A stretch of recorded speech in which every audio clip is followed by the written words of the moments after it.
Sound art is a product that is a speaker and it's art. We combine it together and we call it sound art. What makes it so unique that any picture can be your speaker? Sound art gives you the high quality sound without the ugly speaker. This isn't a picture with a speaker, the picture is the speaker. Just imagine your wedding picture uploaded onto a canvas and now it's speaking 10,000 tunes. I mean, it's a very cool concept. What we like so much about it that you can take anything that means something very special to you, upload it on the canvas, have it hanging up in your room, your balcony, wherever you want to put it, and now it's a speaker. I mean, how cool is that? It's something that we have that and no one has. No one has this product. It's just a great gift to give anybody. It's just a neat concept. Around here we say, art never sounded so good.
Experience the unfiltered thrill of being alive at Circuit of the Americas in Austin, Texas.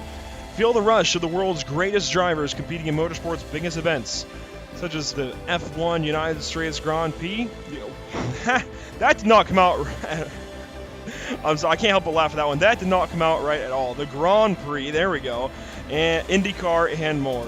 Adding to that rush this evening are Operation eMotorsport's finest eRacing drivers, getting ready to go at it for 60 minutes straight. Welcome, race fans, to PitStop TV. As usual, we're live on Facebook, YouTube, Twitch, and Twitter tonight. JP Costa with me in the booth, Emerson Ardon with social media coverage. I'm Andrew Cardinale IV, and this is PitStop TV's live coverage of the Operation eMotorsport iRacing League. We join you tonight from the virtual Austin, Texas, for round 4 of 8 on the season. And JP, firstly, thanks for coming up here in the booth again with us. You've been here for each Opmo race thus far, and really good to have you here. Emerson as well. I hope you can open up a broadcast a little better than I can right now, JP, because I don't know what that was, but it wasn't correct at all. Motorsport, all 3 previous rounds were great, and I expect the same, around this track. This track was built pretty much based on the best circuits around the world. We have a bit of Silverstone, we have a bit of Hockenheim, and we do have a bit of Istanbul, So this is going to be a fantastic race. Obviously, we still have the 1.2 kilometer back straight, so definitely going to be seeing lots of action. There's lots of overtaking. And unlike the previous 3 circuits, we're not going to have we do have actually a lot of runoff area, not a lot of grass, but drivers will be will have to be careful about damage to the car, as we're going to mention later on. We have a brand new build on iRacing that's going to affect a lot of the next few races on this calendar. It's going to be really exciting races to come from this championship. Yes, that we do, and we'll get there in a few moments, but what we do want to talk about, just to headline the evening, of course, is that, the last few weeks, of course, we've had guest interviews here on the Operation Motorsport broadcasts, and as we rejoin all of you Operation eMotorsport fans and partners on the far side of our first week off in the series, we've got to make up for not talking to a special guest last week. What better way to do so than to invite 2 guests into the booth this evening, Will Babineau and Kevin Bohm of Bohm Racing. Firstly, gentlemen, welcome to the PitStop TV booth. I'm going to start with you, Will. Firstly, I just want to thank you for coming in tonight. Thank you for your service, and hopefully actually expand on your career, of course, your time serving and your career. I know you're coming through college right now, and what led you to Operation Motorsport? So, thanks for the support and welcome me into the booth tonight. I served 15 years in the Army as a forward observer, and I got to Operation Motorsport while I was in the Warrior Transition Battalion, which are now called something else. They've renamed it. I've only been out a year, and they've already renamed it. And I met Tiffany and Diesel Loader, and they introduced me to Operation Motorsport. I was like, I'll do it as long as it's not NASCAR. Super exciting to be involved in racing. Going to school to be a computer systems engineer while raising 2 children and having an active duty wife. So finishing college when you have to move every couple of years is always fun. But I love Operation Motorsport, and I was able to get here with Operation Motorsport at VIR last August. It was my first race with them, and that was with Core Motorsports and IMSA series. This coming weekend will be my second race with Kevin Bohm Racing. And I'm excited because we three-peated. Kevin is a pretty awesome driver. We three-peated last week at Road America, and so I'm going to be rooting for him again and working my tail off in the pits to try to make sure that happens again. Absolutely. Then, Kevin, we've had a few different racing background guests to this point, but it seems like everyone's path to Operation Motorsport is just a little bit different. How about yours?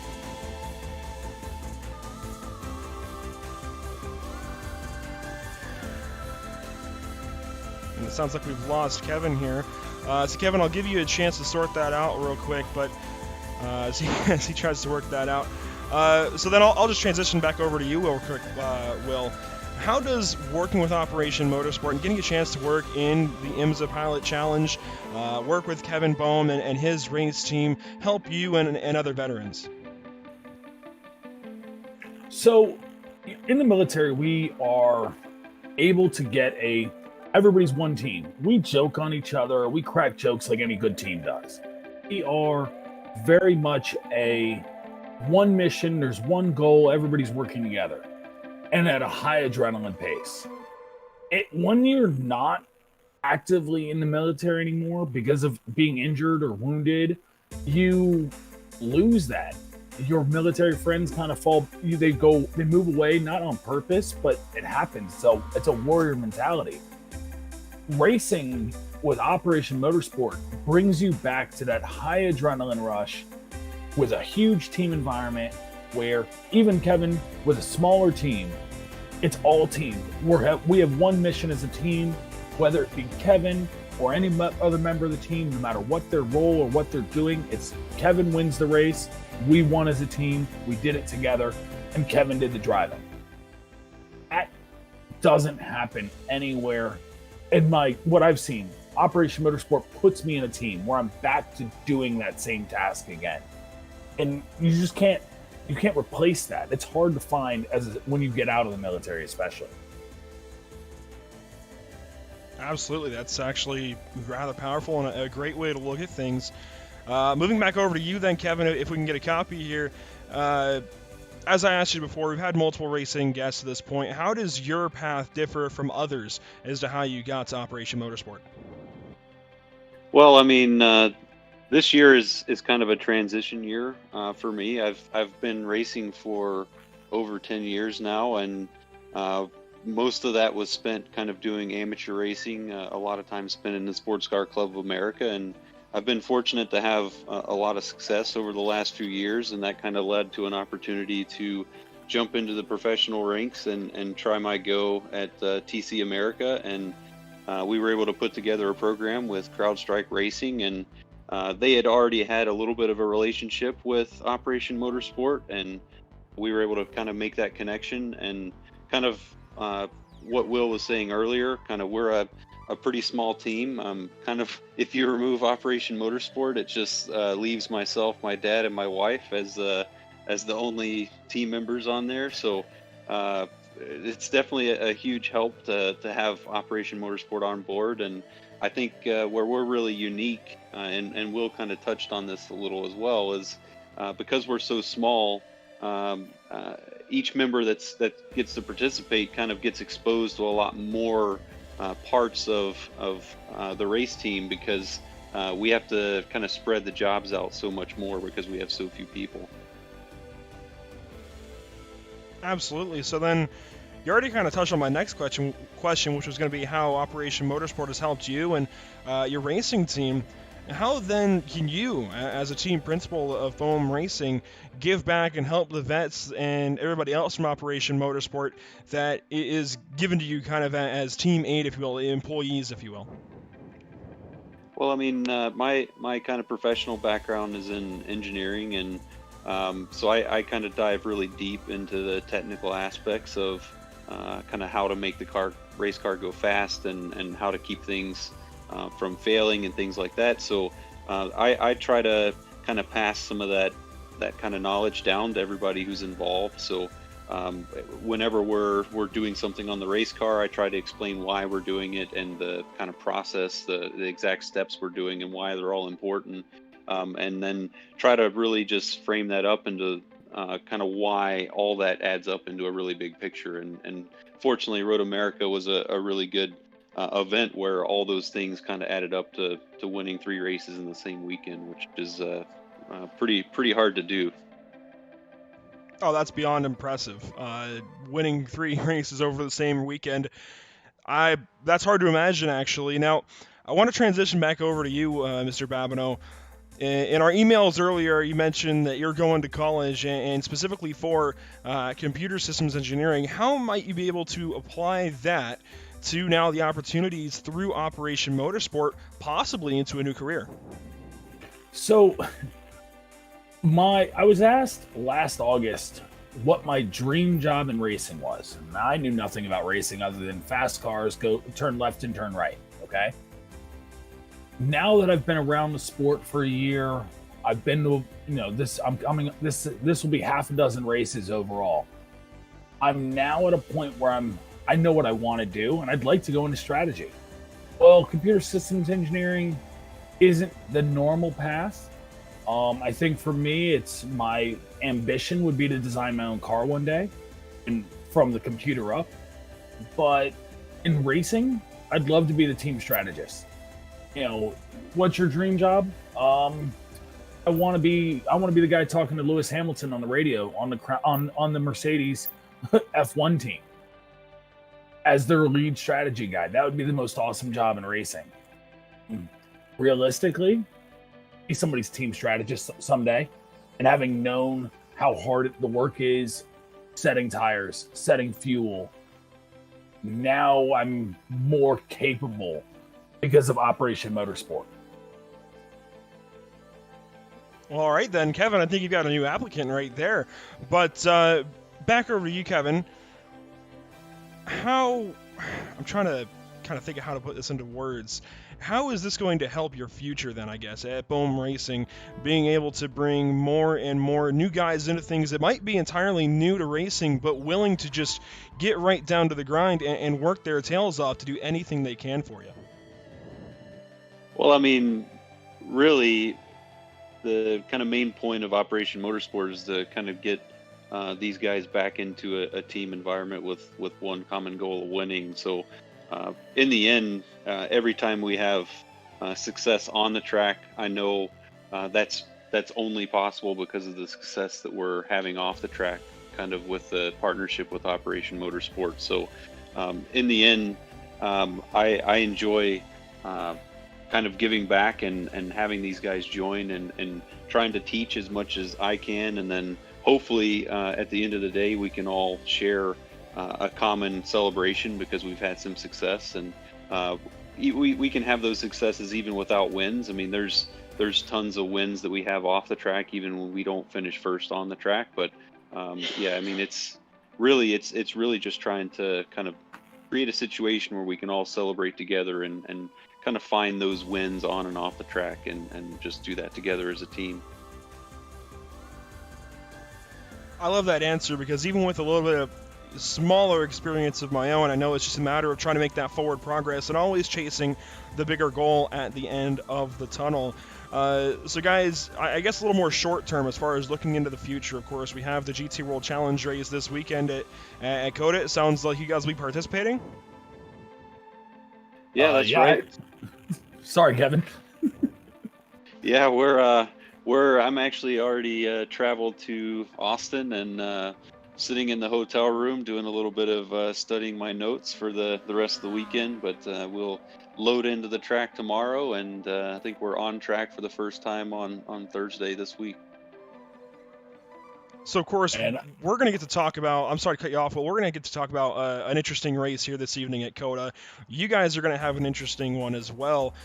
Will, how does that change your outlook, being able to see kind of how these cars might get a little dinged up, be it on one another or on the curbs this evening, changing what you might have to deal with, trying to maybe repair, I don't know, might have to repair a splitter or something. And then Kevin, I guess as a team principal, I'm assuming driver as well, what's your game plan going into this weekend as well? So I think for me, watching this, watching the e-racing for me is more of it's a little different. The Miatas are obviously rear-wheel drive cars. Kevin's in a front-wheel drive car, so that gives a kind of different outcome for the corners, which I learned at Road America. Thanks, Kevin. But it also, one, I don't want to have to do any body work. Kevin's pretty good about that, so I can appreciate that. I also see the huge runoff areas as a way that we're going to be, I think we're going to have a good race here at COTA. I'm sure Kevin will say something different, but I think we're going to have a really good race. I'm the eternal optimist, I believe. I believe we're going to win no matter what. And I'm very happy about that. So I'm excited to see what this track actually looks like on iRacing tonight. Yeah, I mean, from my perspective, we've already been to COTA. We actually started the season here.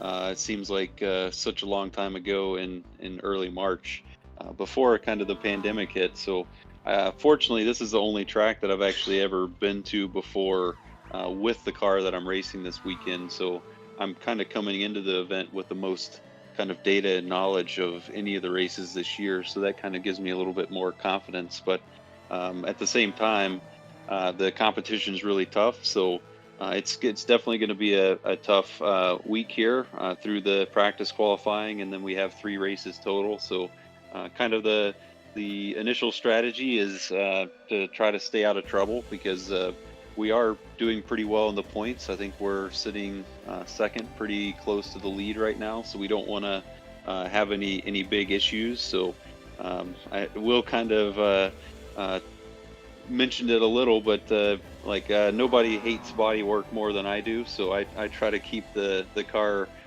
clean from contact as much as possible, and that's really important when you have so many races in the same weekend. So we're gonna make the car go as fast as possible, and then kind of race smart. So that's the strategy for this week.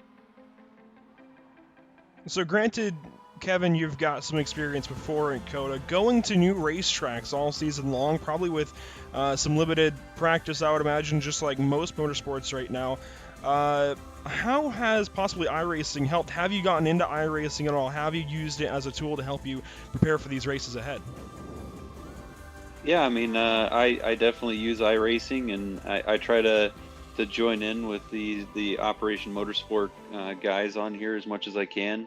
Yeah, I mean, iRacing is great for kind of getting a little bit of hand-eye coordination is maybe the best way to put it. The cars in iRacing are a little different than what I drive, so it's not a one-to-one experience whenever you kind of drive on track. But fortunately, I have driven most of the tracks that we've went to this season before, but just not in the car we're racing right now. So it's kind of trying to learn as fast as I can in the real car, and using iRacing kind of cuts out some of those some steps that I don't have to do in real life if I can do it in advance online. And so I'll take it back over to you, Will, before we let you guys go. Have you been able to use iRacing yourself, just maybe even to learn racing, learn some tracks yourself? Even though you might not be going on the racetrack, have you been able to use iRacing just as a way to familiarize yourself with racing and different platforms thereof? So when we first started the COVID, e-racing through Operation Motorsport, and if I chuckle about it, it's COVID. We're all tired of being cooped up at home to a point. So I chuckle. It makes me giggle that it's been 6 months we've been doing this now, and it's pretty awesome that we are. But it's also been 6 months. When we first started, I did a couple races. Had a Operation Motorsport. I was lucky enough to have one of our steering wheel and pedal setups for a few months, and I was able to do some iRacing, a couple different tracks. Went out and spent some money and bought one of the cars I wanted to drive, and drove a bunch of tracks. I found it to be really fun. For me, it was more, I couldn't get very good at it. I need training to be good at it. Does that make sense? I just wasn't really prepared for it. I didn't realize how real it would be until I was doing it. So I'm more impressed now than I was before. Absolutely. I think it's great that iRacing can be used as such a good learning tool, even if you're not actually going onto the racetrack, even if you're just trying to get used to racing in more capacities. Gentlemen, again, I want to thank you guys for your time this evening. We are going to get right into the back end of qualifying and then the race. Hopefully you guys are watching along and maybe cheering on somebody that you might know in the field this evening, and even just hitting it up in the chat, talking to us throughout the race. Before we let you guys go, though, do you guys have any parting words, I suppose?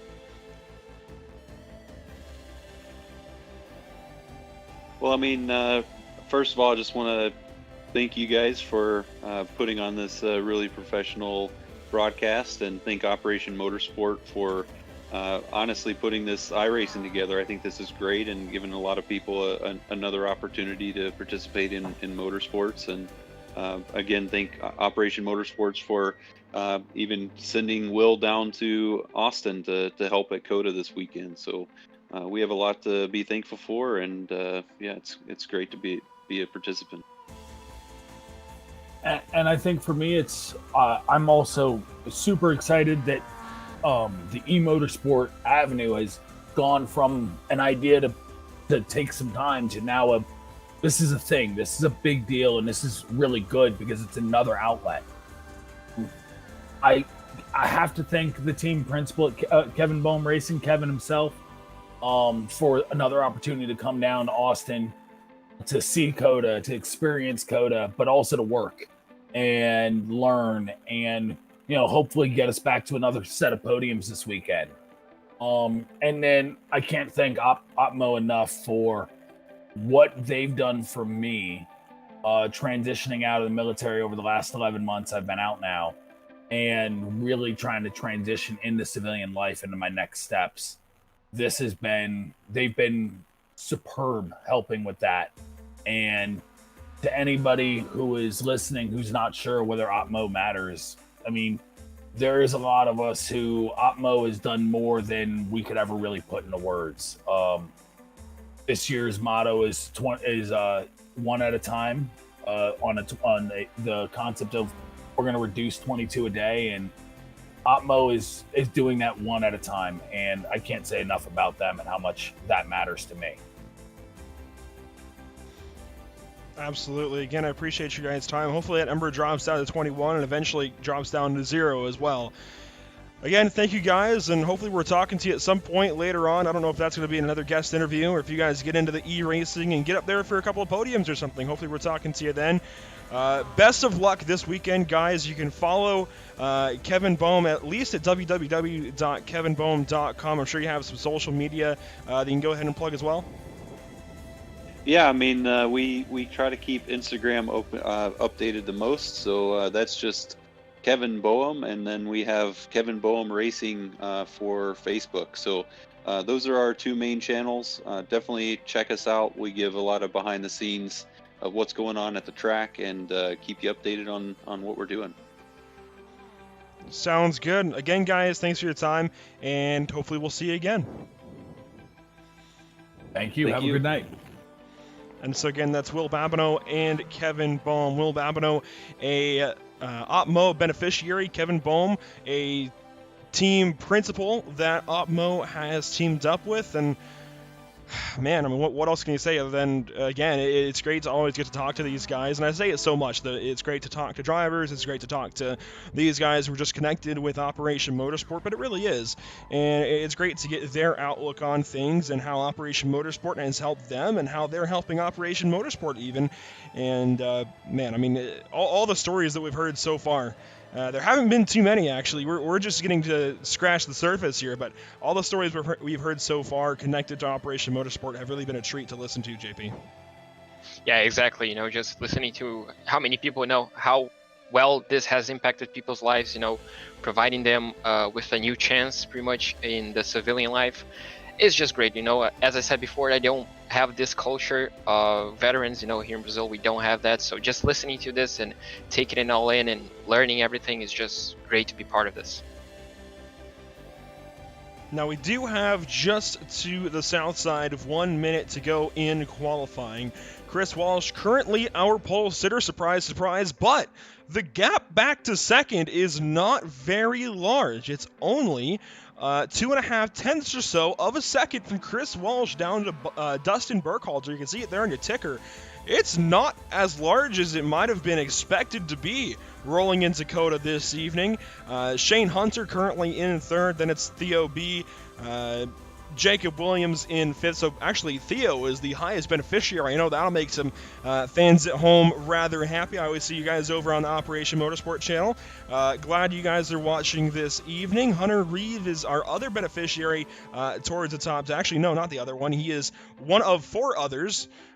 Theo being one of them, Hunter being another, and then Autumn, sorry, I don't know why I said Autumn. I'm just full of messing up this evening, but Adam Poppenhaus and Rick Tillman are also beneficiaries that have made their way into the top 10 in 9th and 10th respectively. Before we get going this evening, of course, we do have point standings to look over, JP, and of course, Chris Walsh is walking away with things we were talking about a little while ago. Since Daniel Norred has missed the last couple of races, I think as long as Chris Walsh makes it out to the next 2, including tonight, so I guess 2 more after tonight, he should have this wrapped up regardless of whether or not he misses a couple of races after that. Yeah, unfortunately for Daniel Morad, I was aware that 2 weeks ago he was attending to a real-life event around Real Atlanta, so that was unfortunately for him. Obviously for us as well, you know, we do want to see a championship going right down to the wire to the last race. We do want to see these 2 going out on track and battling for the lead of the championship, for the championship itself. But luckily for us, the 2 other classes are wide open. You know, we can see Adam Poppenhaus just doesn't have a lot of points advantage, you know, coming into COTA, and Hunter Reeve is actually ahead of Adam tonight in the qualifications, so that could put a spanner into the mix. As well, on the open class, we can see 2 drivers tied for 2nd and 3rd place, only 20 points behind Dustin, but Dustin is walking away. No, he last week got 2nd place overall. He won his class pretty much, and today he's showing again his pace at COTA. So we don't know what's gonna happen. You know, he's been putting up a lot of work, I guess, into practice, and hopefully we can see him, you know, someone taking the crown away from Chris Walsh in the overall standings of the race. Yeah, it's going to be tough to unseat Chris Walsh at the top spot, but you raise a great point that there are races in every other, well, each other discipline here, or class here at Operation eMotorsport. You can see Poppenhaus hasn't totally checked out. Granted, each class has their own leader by a decent number of points. Poppenhaus is not totally checked out on Hunter Reeve just yet, and Callum Belton himself is not very far behind Hunter Reeve in 3rd place. Keenson Williams come into this evening tied up. Burkhalter with his 2 class wins, though, is starting to sail away just a little bit, but those guys can still get up to him and try and unseat him at the top spot in the open class. COTA is definitely one of the tougher tracks to get your head wrapped around, so we have a track map to help you this evening. You see down at the very bottom of that graphic is turn 1, that very wide into a very narrow exit, a very wide entry into a very narrow exit of turn 1. I think Emerson said earlier it's like a backwards Bahrain. Then you head through the sweeping turn 2 and into the S's, 3, 4, 5, and then the back end S's. Emerson also said it was kind of like Suzuka, but a bit different with those elevation changes and such.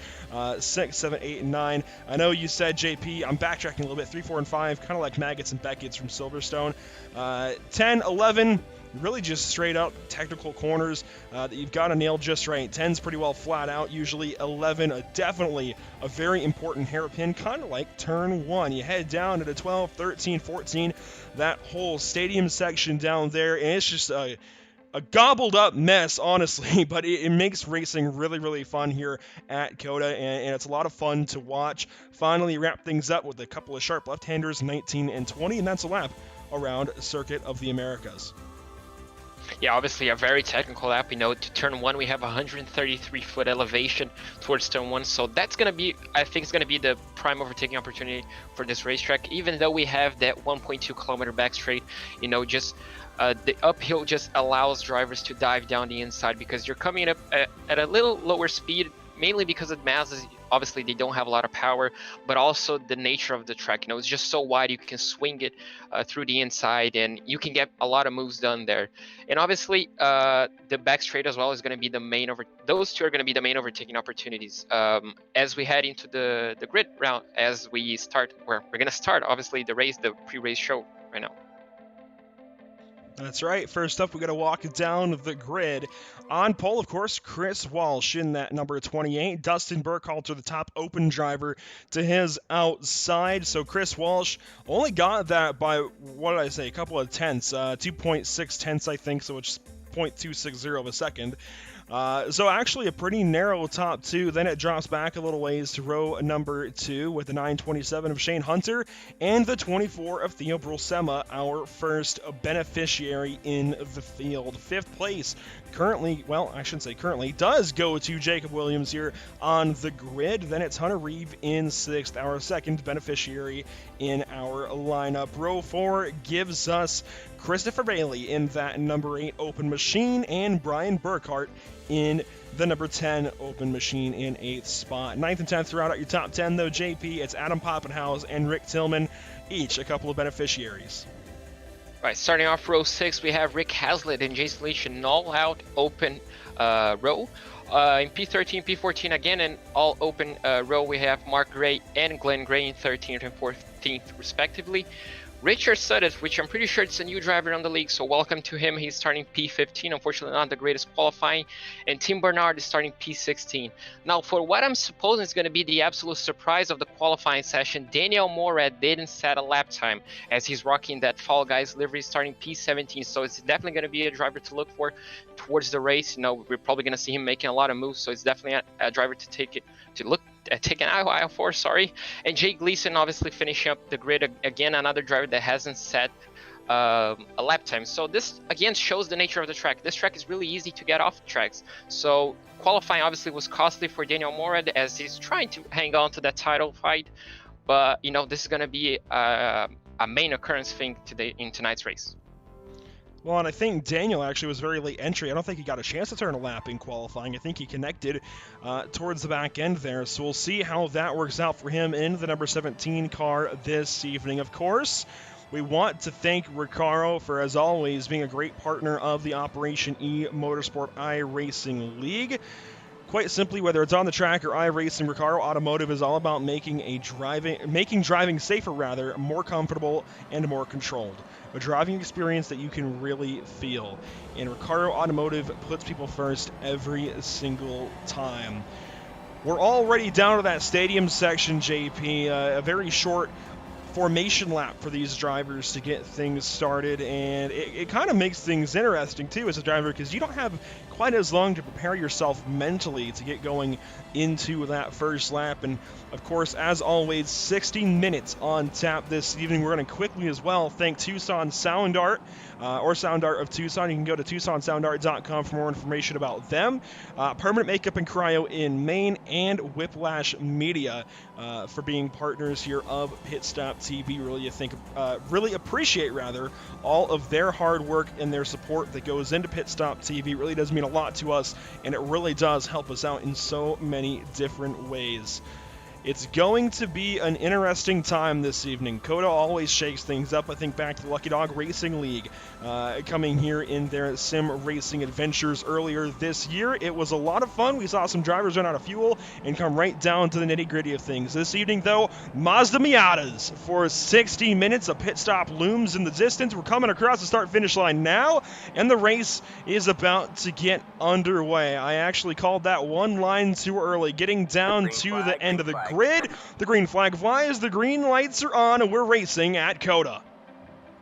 Yeah, Chris left it really late, just like pretty much Valtteri Bottas on tonight's race. But looks like the fuel is clean as they head into turn 1. We have Daniel Morad. You can see there in the background diving, already making up a lot of places as we have a few cars going wide to avoid it. And we do have a spin, unfortunately. Who was that spun? Jay Gleason, unfortunately, spun and lost a bit of ground. But you cut back to the front and we can see Chris Walsh already build up a big lead, actually, as Dustin managed to stay in second place. Has he? Yes, he has. So a good start from the top 2. We know we're definitely going to be seeing these drivers battle as we saw them last week, but we can see just how close it is between the top 5, top 6 maybe. So you can see here the drivers are getting a lot close, and we can see people starting aggressive as we have 2 contacts coming down into the slow section there. Brian Burkhart's around. He takes Rick Hazlitt with him, it looks like, in the number 5-9. We talked to him last time out. I was going to say last week, and last time out at Road Atlanta. Down into turn number 11 for the first time this evening. A heavy braking zone, and Theo Brulsema misses it just a little bit, but he gets a great exit by taking that outside line and actually stays ahead of Shane Hunter. The rest of the field coming through that very tight corner. Let's check in real quick on Daniel Morad, who is up from 17th on the grid to 8th place right now. now down the backstretch here at Coda. Yeah, that was an incredible start from Daniel. You know, we saw him diving down the inside. He timed that race start to perfection, and you can see he collected everything that he could. Now, obviously, he still has an hour. He definitely has to catch up with Chris, you know, if he wants to keep that title chance alive. As you can see there, he nearly gets run into the back by Adam Poppenhaus, but just gets missed, so that's really good for him as he's rocking that Fall Guys livery once again. As we can see here, drivers do get close at the end of the straight. Obviously, it's a massive straight, so we're definitely going to see moves from that. You can see drivers thinking about going on the inside of that double apex corner, but none of them thinking. Obviously, as we saw, it's the first lap of the race. People don't want to get too aggressive and cost the race, because we do have, as I said before, a brand new damage model on this car, so any damage you get might be costly. And I was looking at Chris on the qualifying session. He may have gotten over a bit of curves and he got damage into some panels, so going to those curves, some of them might be dangerous for the drivers as the race unfolds. That's right, the new damage model going to throw these guys for a bit of a loop if they do make some contact. We've had some contact throughout the field. We can try and check in on some of that. I know Burkhart and Gleason have made some contact, I believe. Or rather, Burkhart and Hazlitt. I don't see damage on either one of those cars, actually, though, as Jason Leach almost gets a punt from Rick Hazlitt. He goes down to the inside and makes that pass down in turn number 20. Definitely an unorthodox way to pass down there in that corner. It's not usually considered much of a passing zone, but he makes it work anyways. Through one lap, Chris Walsh, your ring's leader. He's now through turn 2, headed to turn 3 to kick off the second round through the S's. Yeah, we can see here Dustin still in the back, so this is really exciting to see Dustin and an open driver putting up the pressure in the pro driver. He really put some practice in, and you know, we were just thankful someone putting pressure on Chris. And you can see if Chris finally is going to crack under pressure. As we can see, there's some moves into the S's. That Daniel Moore, he's going to try going around the outside. He does. Do they make a little bit of contact? Doesn't look like it, but now he has the inside line, and well, Hunter Reeve has to yield at that point. There's no point trying to find around the outside. Obviously, these cars don't have a lot of downforce, so you're not really going to make that move work. Now, is Hunter Reeve going to think about going down the inside on this hairpin? Obviously, it's a massive straight, so he has a lot of things to think. All right, he just stays behind as we do have a move up ahead, so Jacob Williams actually put up a move. No, he's going to... Christopher Bailey actually tried to put up a move on Jacob Williams, but Jacob's going to hold it routing outside, and now he's going to get the tow from Shane Hunter, who's already on the tow as well of Theo Brosma. So we could see a lot of overtaking opportunities coming into the end of the straight.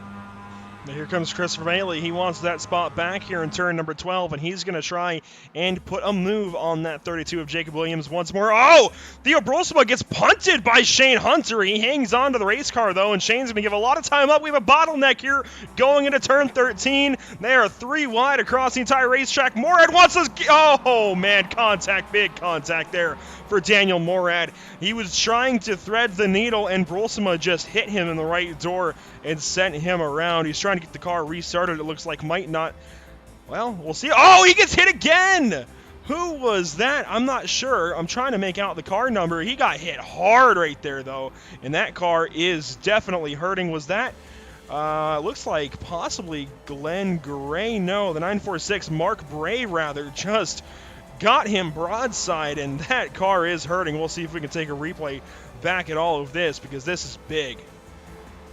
Yeah, it was just unfortunate for him. You know, we saw the drivers coming back on the track, and it was just at the wrong place at the wrong time. And you can see there, Mark Bray just had nowhere to go, you know, pretty much blinded. And if we can get a rear-facing shot, we can just see the extent, the amount of damage pretty much that these drivers, that unfortunately Mark has to yield. Unfortunately, he's not going to the pit, so that's really interesting. He's not trying to go into the pits and getting a fast repair, as we do know that they have one available. So maybe Mark is not feeling the extent of that damage, but that is just disastrous for Daniel Morad. You know, after a great first lap, great start, he unfortunately finds himself back into the pit lane. Hopefully we can see him again on track, because those moves were fantastic. Yeah, looks like maybe he had issues getting the car refired. Maybe didn't have the button mapped so that he could get the car started back up. Meanwhile, side by side, well, almost side by side were Williams and Bailey. Bailey gets that spot sorted out, and he got to run through that back end of those S's. Now into some of those tighter S's, 8, 9, and 10 go the 8 and 32 car. They're battling for 3rd and 4th on the racetrack, 2nd and 3rd in open class, and they are sliding. Emerson said pre-race it was like watching a Formula Drift event, and he's not entirely wrong. Theo Brulsema does have some left front damage from getting into that right side door of Daniel Morad. We'll see if we can get a look at that on the Neon Cat machine. There it is. It's definitely dinged up, and that new damage model certainly being put to work on the 24, 9, 4, 6, and 17 cars this evening. Shane Hunter going to get a big run on that 24 car, though, down the back straightaway, and especially with that aero damage, that's going to hold him up. Meanwhile, Christopher Mantley does hold on to that third place for now. I thought Williams might have a chance at it down the straightaway, but nope. 32 going to stay in fourth spot. Yeah, it's going to be interesting. Oh, as we nearly have another contact. And he downshifted. We just see an engine blow. Yeah, that was a money shift out of Jacob Williams. He downshifted a couple too many times or something and has lost that motor. Yeah, that is gone. That was unfortunate. We saw him going deep into the brakes, and we pretty much thought it was going to be a carbon copy of what we saw last lap. But unfortunately, shift up a bit too quickly for the Mazda, and that's his engine gone. Luckily, as we said, he does have a fast repair, so he's going to tow. He's going to lose a lap, but at least he's going to be still in the race. You know, we saw him last week putting up a comeback drive, so, you know, it's still an hour race. He still has plenty of time to put that car back into the points, maybe. I love the paint scheme on that car because it's some desert camo, almost a throwback to one of Dale Jr.'s old paint schemes in about 2006 or 7, I believe. But yeah, he just downshifted one too many times. I think he was trying to engine brake that Miata so that he didn't get into Christopher Bailey, and what he ended up doing was, well, sending the attack through the roof, and I wish we could have seen the RPMs in real time because that would have told the story right then and there. But yeah, he just ends up throwing a rod, throwing a piston through the hood, something, and that car is hurting. He should get back on the racetrack at some point, but definitely probably at least 1 or 2 laps down. We'll see how it works out for him. And remember, these guys that ended up taking this fast repair now still have to make a pit stop somewhere in this race. So just because they get to pit now does not mean they are sorted out for this race. But yeah, certainly a few guys already relatively written out of this one. Daniel Morad, I think, is the biggest blow to this race because he was making things interesting, at least as far as that goes. But we still have a lot of beneficiaries that we want to cover, and thankfully most of them are still around. The only one that I think was involved in any of that was Theo Brulsema in the number 24 car, and he's currently riding 6th. He's not letting that damage hold him back too much. It's going to be a hindrance down the straightaways, but otherwise I don't think it's going to really hurt that car. Yeah, hopefully it doesn't, but looking back in the grid, we have a battle for 9th place, and we do have 2 beneficiaries battling for position. Really hard. Tim Bernard and Rick Tillman are fighting. I'm just seeing Tim's car just drifting around the first sector. No, the remembrance of, oh, as they get quite close, you can just see how drifty these cars can get as they were fighting really hard. And as you can see now, down to the hairpin, Brian Burkhardt is going to go down the inside. Did he go too deep?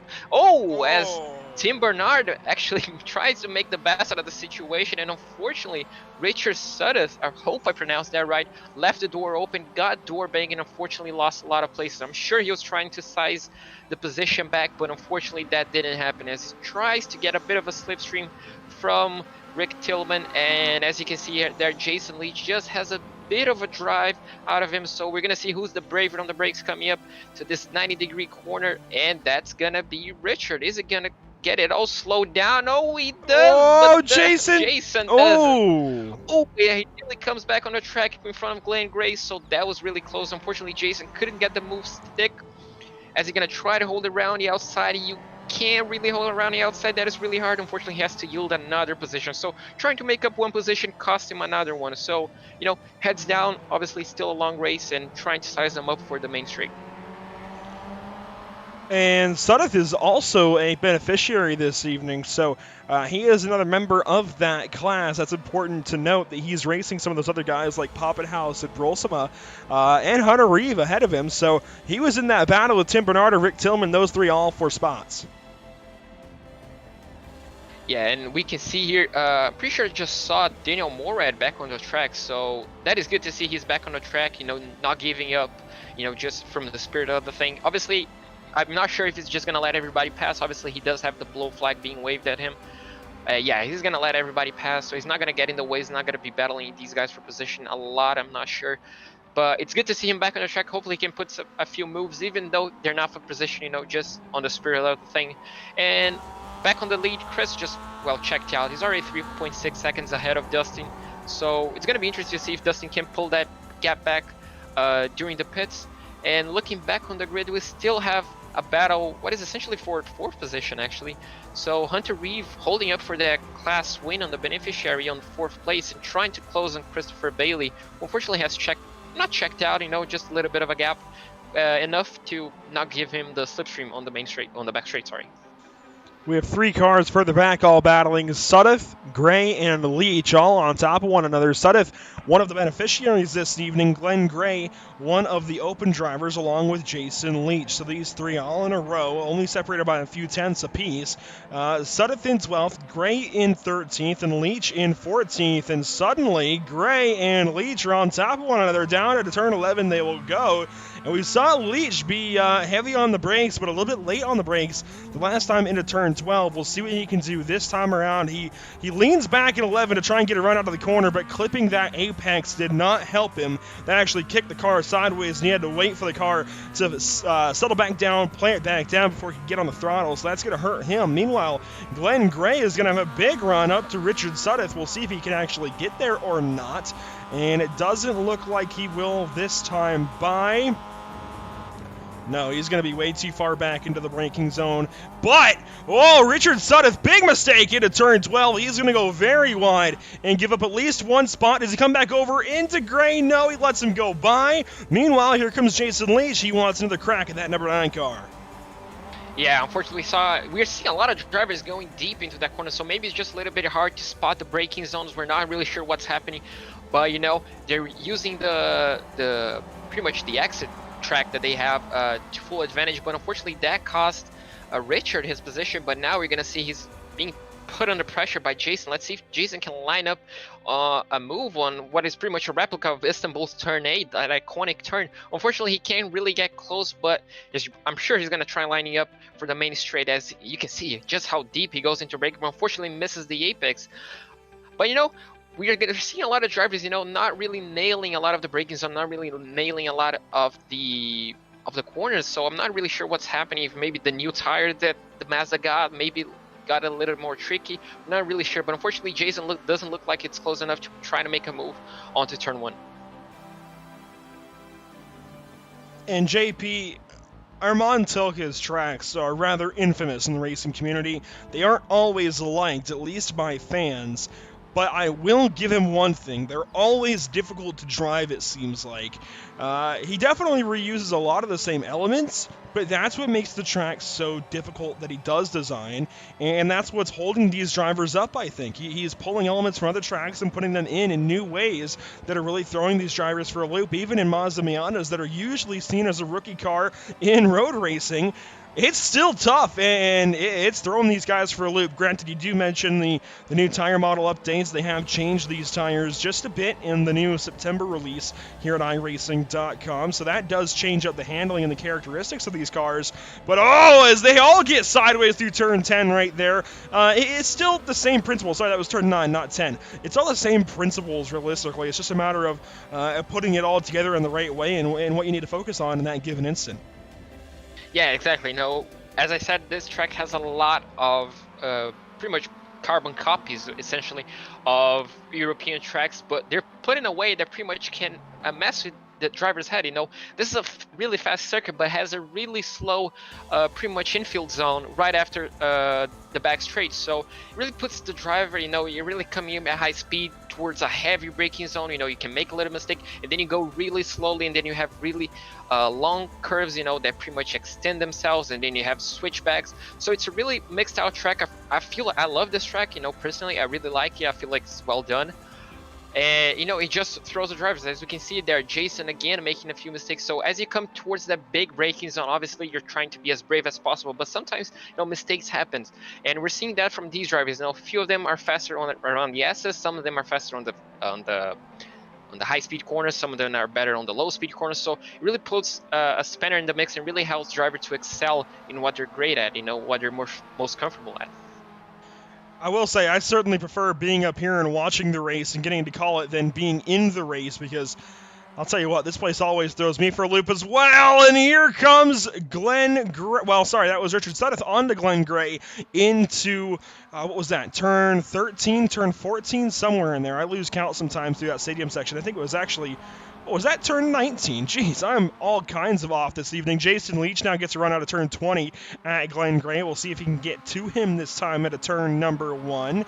But we did have a pass up ahead. Once this thing sorts out, we'll go back up there. I can't talk this evening. Hopefully you can take the reins the rest of these 45 or so minutes. But there is a battle up ahead for about 4th spot, and we'll go up there now because Hunter Reeve has overtaken Shane Hunter for that position, but Shane Hunter is coming right back. So the open driver, Shane Hunter, wants to get back onto the open podium, but Hunter Reeve wants to hang on to that 4th place overall. Yeah, we can see there Hunter Reeve goes a bit too wide, so that might cost him the position. Obviously, we do have a massive straight that's going to take a lot of time on these Mazdas, but Hunter Reeve is going to be putting that Mazda right on the slipstream, so we're definitely going to see him trying to move again onto the hairpin of turn 12. We're going to see here, he just holds back, so maybe he's trying to let us save a little bit of fuel, so maybe the strategy game might be coming into effect. We're not really sure. Yeah, he's not going for the dive, so maybe the strategy game is starting to be turned on by some of these drivers. You know, we're gonna see obviously the massive straight, you can save lots of fuel, so that might be something to look out for, as that has played a major factor in all 3 races. So we're definitely gonna be seeing, definitely gonna be trying to take an eye out for what drivers are doing in relation to fuel, but it's gonna be interesting to see what what every single driver does. The battle for 7 is shaping up. It's Poppenhaus and Hazlitt. Neither one of these drivers in the same class, but Poppenhaus in 7th spot overall might lose another position here this evening. He's on a big slide right now, and he does lose that position to Hazlitt, who's very sideways on the entry there. Thankfully gets things sorted out and is going to be pretty darn good out of, you know what, I'm going to pull the track map up just to familiarize myself again, out of turn 15, my bad. I get that all mixed up. That's one of the toughest sections in racing to keep the corner number down. But he does get that position over Adam Poppenhaus. We've heard Poppenhaus' story recently. Hopefully we can talk to him once more and hear it again this evening. Hunter Reeve has lost 4th place to Shane Hunter. We already talked about it, but here comes Hunter Reeve once more. The 46 car getting a big draft up the hill for turn 1 isn't quite there. Now, what I do want to mention is there is a new way to designate, or at least recognize, each class that these drivers are in. It's not easy to see from there, but hopefully from one of these TV cameras we can illustrate it once more. You'll notice the mirror colors have been changed just a bit, and the green, of course, relates to the beneficiary drivers. In fact, we'll pull up the standings again to illustrate this even better. The green on the mirrors will designate a beneficiary driver.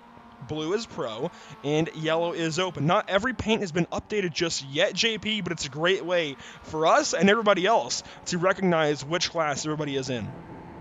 Yeah, exactly. No, it gets the job easier for us, but it also makes people at home, I guess, understand, you know, where the real battles are. I guess everybody wants to fight for to finish higher overall, obviously, but you know, some of these drivers are getting to a point where they're trying to, you know, think about the championship. I guess, you know, we're halfway through the championship, and the leaders obviously don't want to get messed up in the wrong battles. You know, sometimes if you're winning your class, there's no real point against battling someone from another class. So this is really going to help us identify not only real track racing against same class, but also the championship battles that will come obviously after the race is over with the points. So we are now through 20 minutes of racing. There goes Sudeth and Jason Leach. I tell you what, that was some great wreck avoidance right there out of the driver of the number 22. Let's go back and take another look at that, because that was a very near miss. And we're going to watch it from his onboard. Wow, he barely gets on by the spinning number 9.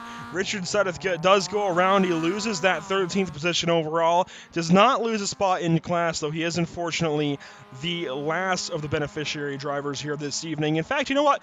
Let's take this opportunity to go through the field here, JP, because we have only 40 minutes to go in this 60-minute race. Daniel Morad has left the session. He was the second of 2 pro drivers, and he will finish in 18th position, currently 5 laps down.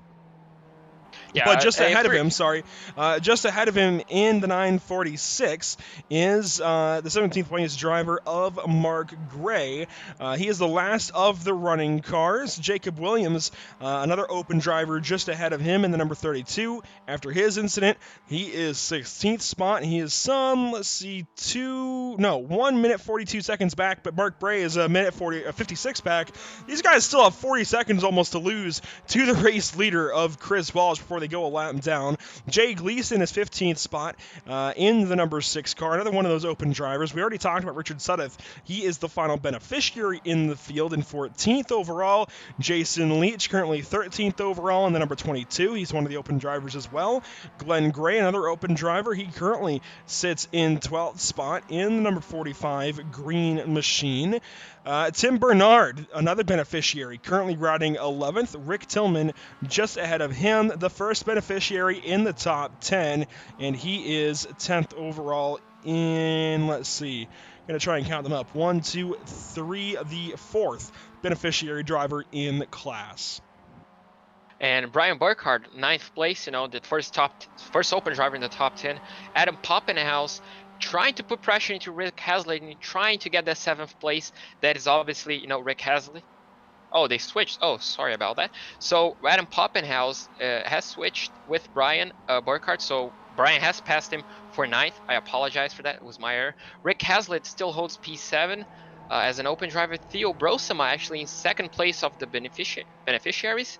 Running 6th. Hunter Reeve in 5th place. 1st place, obviously, class winner for now of the beneficiaries. Just ahead of him, Shane Hunter, 3rd place of the Open. In 2nd place at the Open, Christopher Bailey. 10 seconds ahead in 2nd place overall and leader of his class, Dustin Burkhalter in 2nd place. And 1st and last place of the pro drivers, unfortunately, after Daniel Moore has left, Chris Walsh, 5.6 seconds. That is not what we were expecting, being the only pro driver, I'd say, but I mean, I'm going to give props to Dustin. No, I'm not going to take away from Chris. I'm going to give props to Dustin to keeping up with 5.6 seconds to a pro driver. That is fantastic. We see Christopher Bailey 16 seconds behind, so 11 seconds behind Dustin. So Dustin's doing a fantastic job, We saw Chris making mistakes on pit entry, on pit road, on refueling, on tires, and all that sort of stuff. So Dustin could be in a real shot of a race win if Chris does make a mistake again on pit road.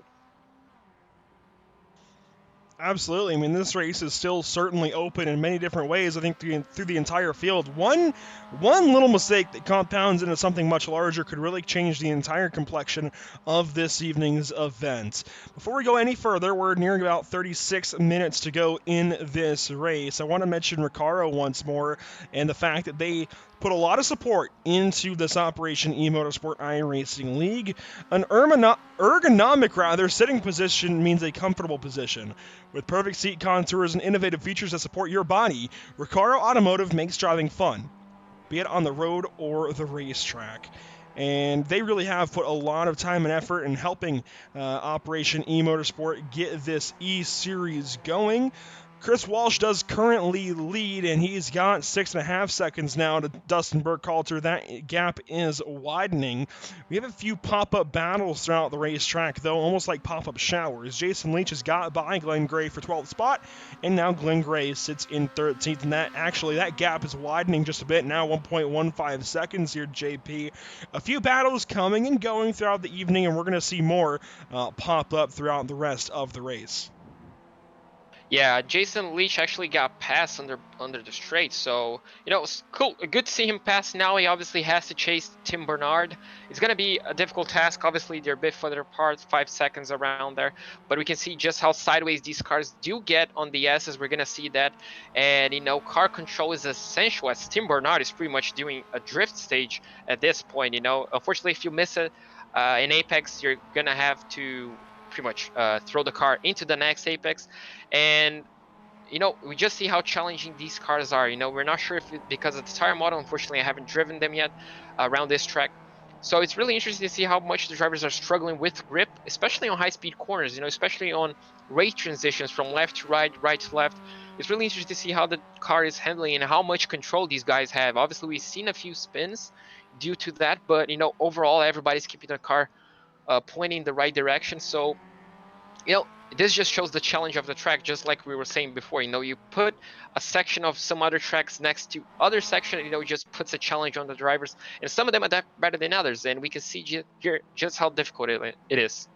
This is a replay where Poppenhaus ships it up the inside of the 10 car. Brian Burkhart gives the spot back, though, in just a simple braking error out of the number 12 of Poppenhaus.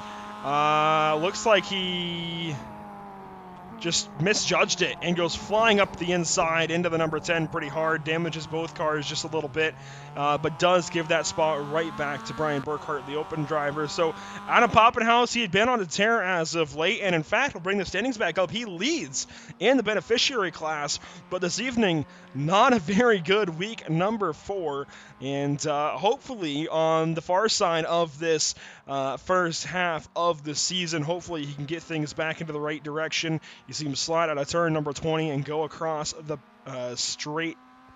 I can't think. The paddock straight here at COTA.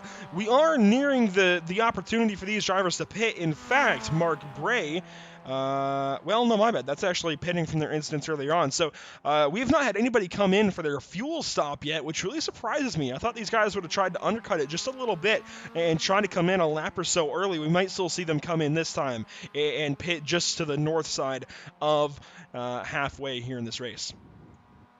Yeah, talking to a few drivers, I was talking, as Adam Poppenhaus really takes a sausage curve there and nearly throws the car into the barrier. But talking to a few drivers, I was talking, and apparently the cars can do exactly 15 laps on fuel, so we should be seeing them around lap 13, 14, depending where they are on the racetrack, if they do want to undercut. Obviously, we have a very spread out grid, and the pit lane, I'm pretty sure it's 50 kilometers an hour, the speed limit. Don't quote me on that. So it's a slow pit lane, quite long, so drivers at the front especially should be looking where they're going to be coming out in traffic, if they're trying to put an undercut. So it's going to be really interesting to see in the next 2-3 laps. We're going to see who decides to go for an undercut. But coming back to Adam Poppenhaus, after winning last week's race, it's not looking the brightest. Now, obviously, we still have a half an hour to go pretty much. We do have a lot of time left, but Hunter, Reeve, and Theo are pretty much checked out. They're way ahead. They're 30 seconds ahead pretty much of Adam, so it's not looking really good. We're not sure if it's the nature of the racetrack that he hasn't adapted really well, maybe not enough time to practice. So this is not looking good, but still a long race. Heads up, try to push as hard as you can, and hopefully you can get a win out of it, because I definitely like to talk to him again after the race. Shifting back to race leader Chris Walsh for a moment, he's actually a part of AOA Racing, and they've been making some moves recently, announcing that they're going to be competing in the IMSA Michelin Pilot Challenge Series very soon with a TC class car. I forget if that's an Audi. I believe so. In fact, I'm going to pop up their social media real quick on my end just to confirm that it is an Audi. It is. So they'll have an Audi TCR in competition for AOA Racing very, very soon. He was with these guys at VIR recently to pick up a couple of dubs, and AOA Racing making some big moves. They were also at the Lucky Dog Racing League event at Charlotte Motor Speedway that myself and other Whiplash Media members were at. Of course, Whiplash Media owning PitStop TV, so PitStop TV was represented on some of those cars since we broadcast their iRacing League as well. So that was a big weekend. I know AOA Racing was there as well. I'm not sure if he was, but a lot of big things recently for AOA, because they were pretty good at Charlotte and they were pretty good at VIR, and now they have an IMSA Michelin Pilot Challenge Audi TCR. So big things at AOA Racing. Just wanted to give them a bit of a shout out this evening as he realistically waxes the field, but that's because he is a pro driver. He's pretty darn good at this stuff, and these guys are all beneficiaries and open class drivers. They're still learning, and they're still trying to get up to where they can be like Chris Walsh, and soon enough they will be, because they are on their way up. I mean, we see Dustin Burkhalter. He's a great driver himself in this camo number 33. We see other drivers. In fact, Hunter Reeve, one of the huge ass guys, they do some good stuff as well in real amateur racing. Team Huge Ass, really a lot of good guys are there. They have some iRacing stuff they do, of course. He's been really good. He actually has that class win from the IR a few weeks back now, just over a month ago, I believe, actually. So he's been representing that beneficiary class pretty well. Theo Brolsema as well. And I'm waiting for that first pit stop from one of these guys. We'll see if Chris Walsh comes in this time, now just to the south side of our halfway mark. He does! So Chris Walsh will be the first one to come down pit lane. No undercut for the race lead. So yeah, I'm gonna do what I do every single time. I'm gonna try to time his pit stop pretty much to see what's the difference gonna be between him and Dustin. You know, we see Dustin coming out of the final corner, so Dustin does not stop. So we're gonna be seeing here, we're gonna see a mistake from either one of these parties.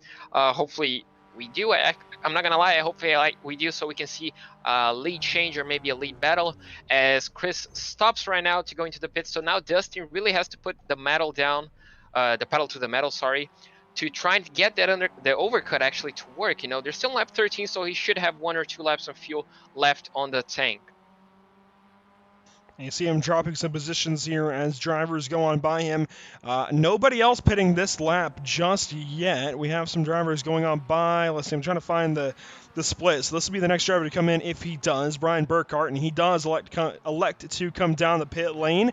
So Brian Burkhart, add him to the short list of drivers who have pitted this lap. Chris Walsh gets back onto the racing surface, though, and he will rejoin the race in 5th position. We'll see if anybody else comes in. Poppenhaus goes by.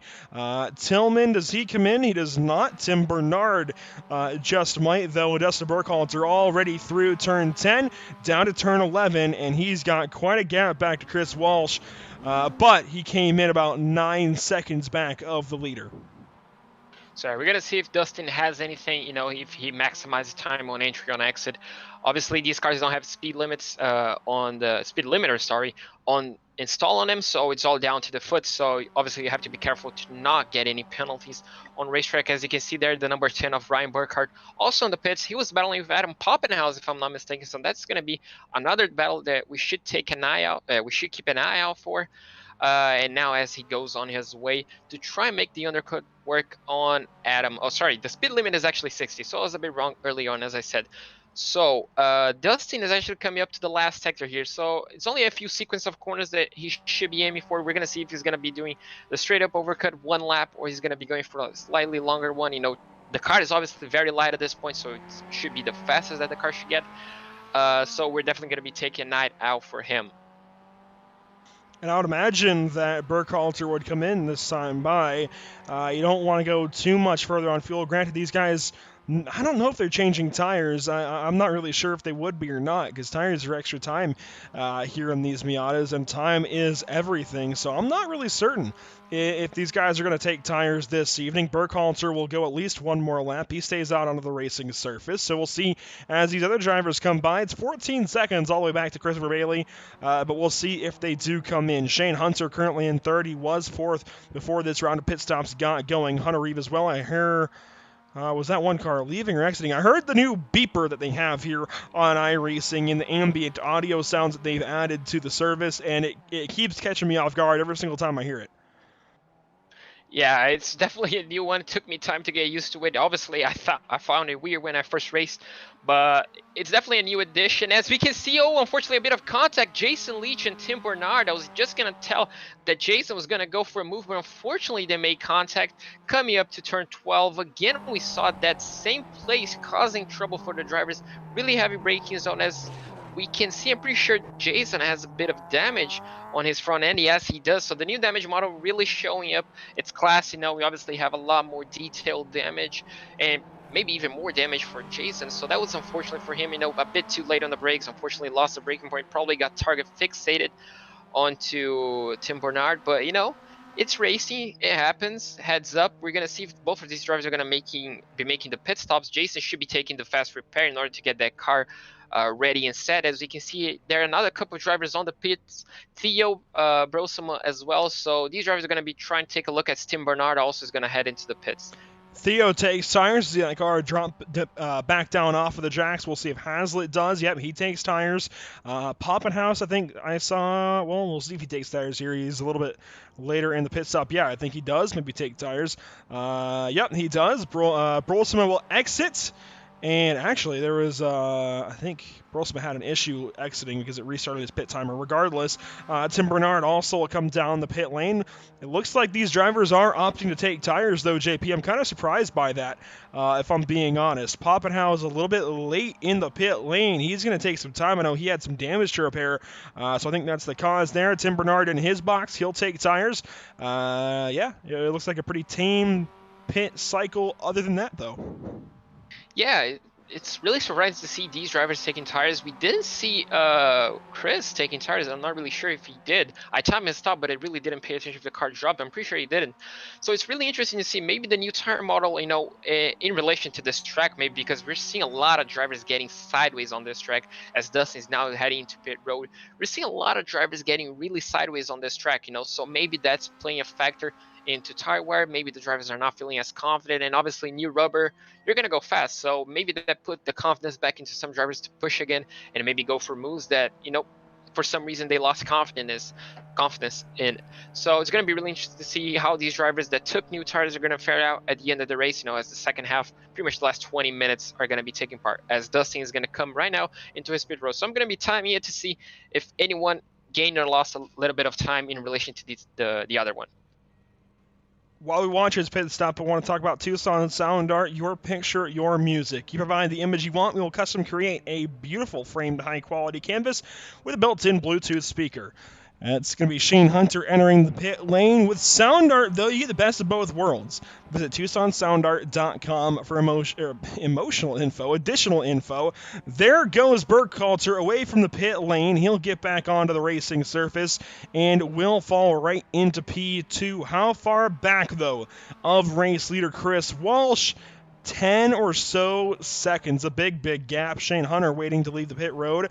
Hunter Reeve as well. There goes, who was that? That was Chris Bailey as well. In fact, he gets by Shane Hunter on the pit exit. Hunter Reeve is waiting to leave his pit box. Looks like he should be leaving about now. He's a bit late exiting. I think he had some damage to repair as well. He finally leaves. So really interesting to see from the leaders. So Chris did take tires, you know, that's we saw the same times, but Chris pulled up a 2-second gap, and Dustin's pit stop was 2 seconds quicker.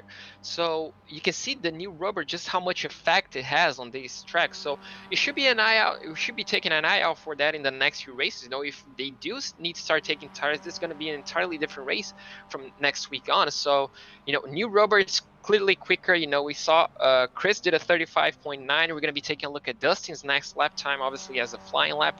So it's going to be really interesting to see if Dustin can try and close it a little bit. Obviously he has 2-lap newer tires, so it's going to be really interesting. Obviously we have a complete, I'm not really sure who jumped who here, but I'm sure we had some position changes on the pit stops.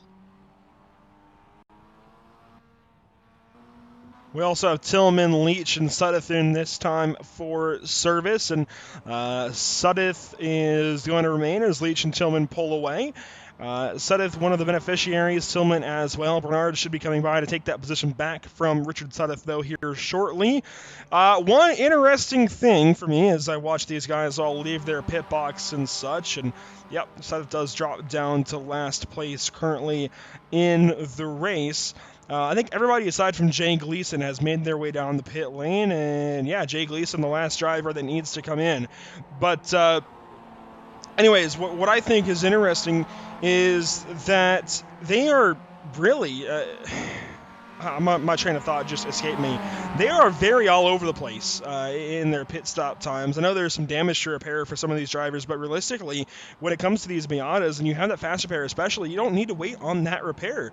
You don't need to wait on that. Even if it's optional, you don't really need to take some of that damage sometimes, because these are just MX-5s and they can take a bit of a beating. You see it in spec racing all the time where they bounce off of one another and they keep going. So I'm surprised that these pit stops are varying so much. But it also could be down to fuel loads as well. And Dustin Burkhalter, you mentioned 2 seconds lighter on that pit stop, 2 seconds shorter. So I wonder if that was fuel related, taking less fuel there for Burkhalter, and it could. Well, actually, I don't know if it's really going to help him that much, because he had to go that extra lap, and we see it all the time in NASCAR. You want to be the first driver down the pit lane. Emerson will be familiar with this, because quite simply, you get to go out there on new tires and run faster than those guys who are on old tires, and it's just faster to do so. So if you undercut by that one lap, it's generally going to gain you some time, and in Chris Walsh's case, it was 2 laps. He's going to catapult himself even further ahead of Dustin Burkhalter, and I say that, and then actually Burkhalter's making a dent in his lead.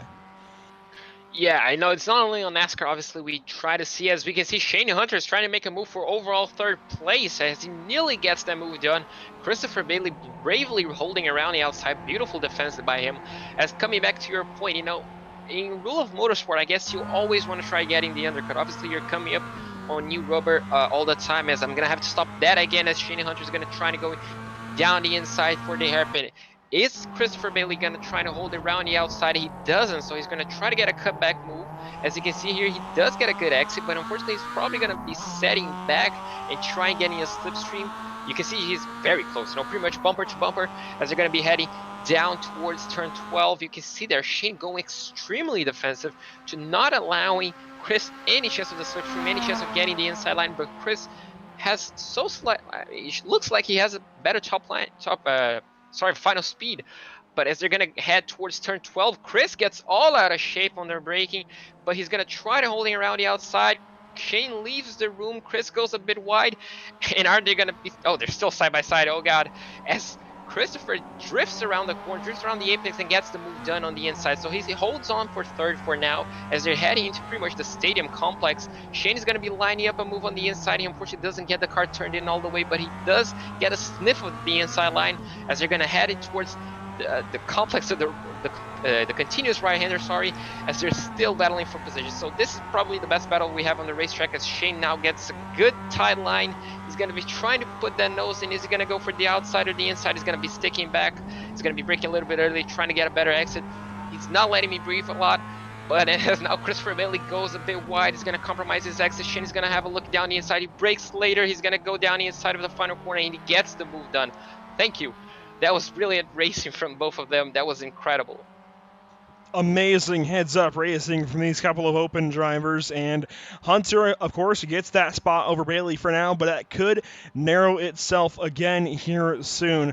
Great racing, great call there from Jake B. Costa. How about that? A round of applause, please, because that was tense stuff, and it works things out. Now, the interesting thing about turn 12, and it's all coming back to me now that I think back to the Lucky Dog Racing League event here, I believe there are some pretty hefty bumps there in the racing groove going into turn 12, and that got a lot of those Porsche Cayman 718s at the time and Audi TCRs very unsettled in that braking zone, and I think that's the same thing that's holding these drivers up and throwing them for a loop, and oftentimes a spin or just a completely missed corner this evening here at COTA. I believe those bumps are getting some of these guys and really, really messing with them, and I think that's what the problem there is into turn 12. Jacob Williams still on the racetrack. He has not pitted his second time. He will have to pit before the end of the race, though, as we have just over 15 minutes to go. Yeah, so now that these guys have stopped battling for position, essentially, we can come back to that train of thought, for the undercut. So obviously, rule of racing, you obviously want to be on the newer rubber. Obviously, that gives you the best left hand, that gives you the best grip. So we see that everywhere across motorsport. You know, we see that, I think, in the biggest form in Formula 1, because the tire life is so short that we often see drivers pitting 1 or 2 laps before the actual pit window in order to get better rubber, to get better lap times, to try and jump the car ahead. Obviously, you have the other side of the coin. If you stick by your old rubber, at the end of the race, you're going to have better tires. So you're going to have 2-3 laps newer tires, and that's exactly what we're seeing with Dustin. The gap is already down to 7.7, sorry, as I said that. So you can see the gap was 10 seconds. So Chris managed to put a 2-second gap over the pit window, but Dustin managed to claw that back into 7.7. Now, that should be staying right there, you know, throughout the race. Unfortunately, 2 different classes, so we shouldn't see a lot of difference. But you can just see how, on those first 3-4 laps, how the newer tires affect, so that how much grip they give you on that new phase, essentially. As they settle in for the racetrack, you know, for the long term, obviously you're going to be losing a little bit of grip, and they're going to be staying on that not as great situation until they finally drop off pace. Unfortunately, you're not going to see the drop off pace. Obviously, you know, these tires might last, I don't know, 30 laps. We're never gonna know because the fuel tank just isn't big enough. Well, I believe this series also limits the fuel down to a certain amount so that we do have this pit stop to change things up. I could be mistaken there, but I'm pretty certain these Miatas can go much more than 1 hour on a fuel run. So I'm pretty certain it is a fuel limit to try and get these guys to obviously come down the pit lane. It requires that pit stop and just mix things up, and I love that kind of strategy that it presents. We have a few drivers that are getting close. No real other battles yet aside from Shane Hunt and Christopher Bailey only being a second and a quarter apart, but some drivers that are kind of close are Theo Brolsma, and you can see him in the background, Rick Hazlitt.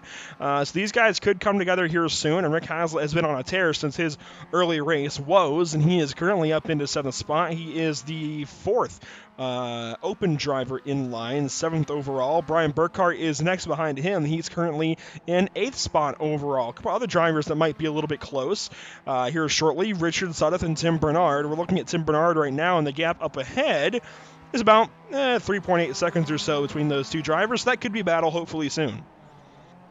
Yeah, we can see as well not a lot of changes in relation to qualifying pace. I feel like the driver that has made the biggest gains is Rick Hazlitt. He started on P11, he's now 7th.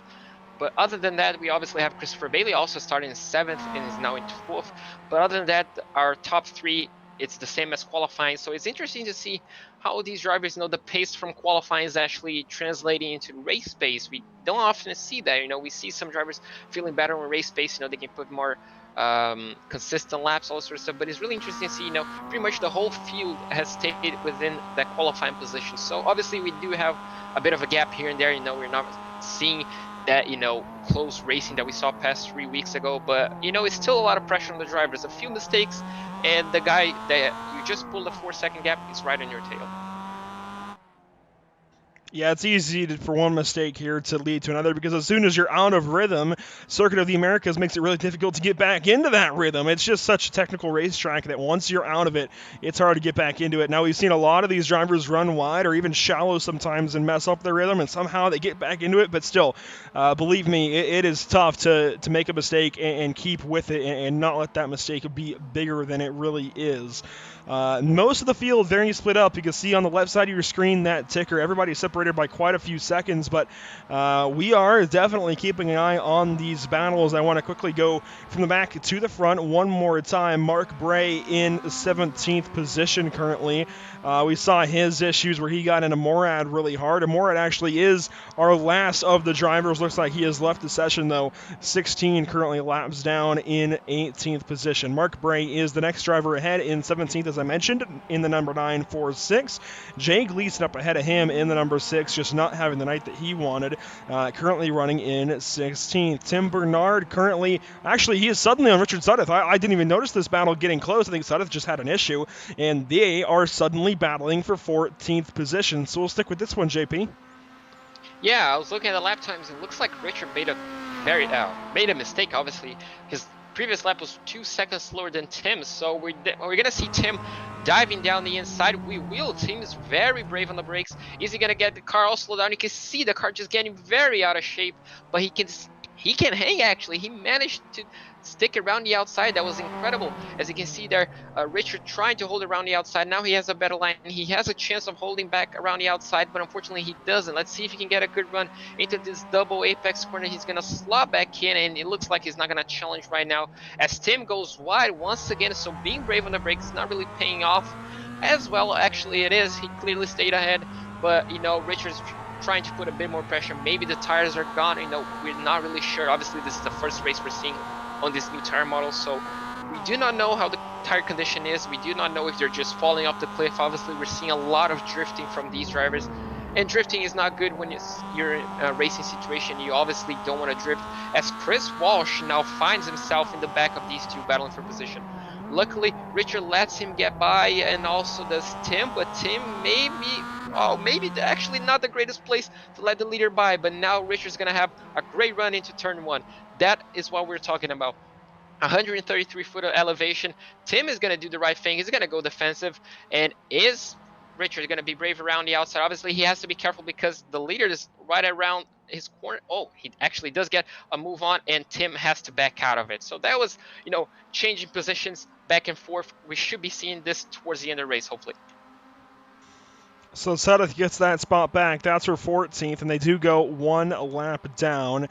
Glenn Gray, the next driver that would be in line to go a lap down, he's currently in the 13th position. He is one of the open drivers as well. So Sudduth gets that spot over another beneficiary in Bernard. Then it's Gray in 13th. Jason Leach up here in 12th spot. And Rick Tillman, another beneficiary, in 11th position overall. But that would put him in, let's count them again, 1, 2, 3, and 4th spot in the beneficiary category. Jacob Williams just inside the top 10 despite his issues, though he is not pitted yet. I'd imagine he comes in this time by. Maybe he's trying to save a little bit of fuel. We don't know the situation of the fuel, but hopping into P9, we still have Adam Poppenhaus not having the greatest of his days in racing. So unfortunately, we do see a driver that hasn't really adapted into the racetrack. That is unfortunate to see him struggling a bit. But as we pop into 8th, we have Brian Burkhardt, obviously a massive gap towards Adam Poppenhaus. Rick Hazlitt coming up into turn 2 right now, trying to chase Theo Brosema into P6. Another beneficiary, currently 2nd place in his class. So, 2nd place runner-up, trying to chase. Obviously, he lost a little bit of contact to Hunter Reeve, leading the class, probably going to take the class win. We saw him nearly take the class win on Road America, but unfortunately, he ran out of fuel. So hopefully, he's not trying to make the same mistake here and trying to take that win home. Running in P4, we do have Christopher Bailey, who just in a race of his own, he pulled away from Hunter Reeve, dropped back from Shane Hunter, which is currently holding 3rd place overall. So hopping into the podium, very nice race for him. Starting P3, staying P3, very good. Dustin Burkhalter is in P2, trying to lap Tim Bernard. So he's kind of losing a little bit of time. He shouldn't be, but he's in there. And obviously in the lead, Chris Walsh led pretty much every single race apart from the laps after the pit stops. So driver of the day so far, I'd say, as Dustin makes a little bit of contact. Unfortunately, his spin, I was just going to talk about the gap. He managed to put that down to 6.4 seconds. But unfortunately, all that hard work is done as he was trying to lap Tim Bernard. So that was unfortunate for him. He was getting close, but unfortunately, all that hard work is now gone. And we'll see the replay here for the contact with Burkhalter in 2nd place overall, the first of the open drivers. And Bernard is definitely sideways there. And then, he didn't have rights to the corner, even as the lead car. That's kind of a low percentage move, if I'm being entirely honest. I think he was just trying to be a little bit optimistic and see if he could get by that car and continue his tear up to Chris Walsh. And, it kind of looks for a second, we'll watch it again in slow-mo, it kind of looks for a second like he's going to have the open door, like possibly Tim Bernard is letting him go, but he's not there. He comes from a little ways behind, and he does not have rights to this corner just yet, despite that being a blue-flagged car. And, just Bernard had to stop the car out on the outside of that corner entry and try to get it to turn in with some of the brake, and unfortunately in doing so that backed him right up to Burkhalter, and Burkhalter made some contact. It's unfortunately part of racing with lapped cars. It's just what's going to happen sometimes. Yeah, that looked like a bit of miscommunication from headlights. I don't know. It looks like he just missed the apex a bit, maybe target fixated into Tim Bernard. It can't happen when you're a lapping car. You're just focusing on the car ahead, make sure he's not braking too early. And unfortunately, he lost that, came a bit too hard, and unfortunately made contact, which surprisingly, that pit maneuver sort of move costed him more than Tim, as Tim managed to save the car and keep himself ahead of Richard. And we saw that battle before, so Richard might be struggling a bit with his tires because he's just dropped back from Tim again. And it looks like the tires are going to be playing a major factor throughout the championship, the rest of the championship now, because we're seeing a lot of drivers making mistakes, scrubbing the tires, and looks like they're just dropping back. They're not able to keep a consistent lap time, as we saw in the previous races. As you can see now, they're both back in, I guess, battle range, and Dustin is right behind them again on the same part of the racetrack. So flashbacks for Dustin. Hopefully those two drivers don't get into problem, as Richard gets all out of shape on the exit of, I'm sorry, I forgot that corner thing. He gets all out of exit before the right-hander, and you can see that Dustin is on the exact same position as last lap. Is he going to make the exact same mistake, or is he going to hold a little bit back? Burkhalter working his way through here. Now, I have one idea as to part of the reason these drivers are having such trouble.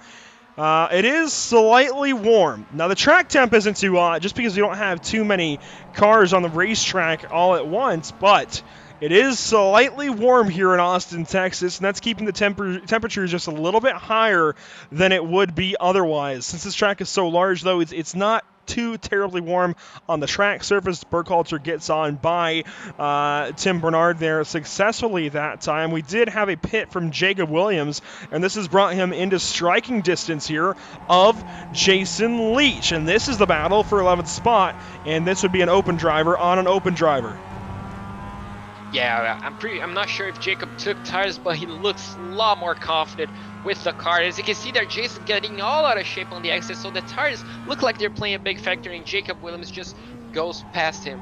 So you can see there with the pits, he got into new rubber, probably immediately paid off. You know, we saw that as we cut a little bit back. Tim Bernard and Richard are still in the battle. Richard tried making a dive into turn 1, but unfortunately couldn't make it stick.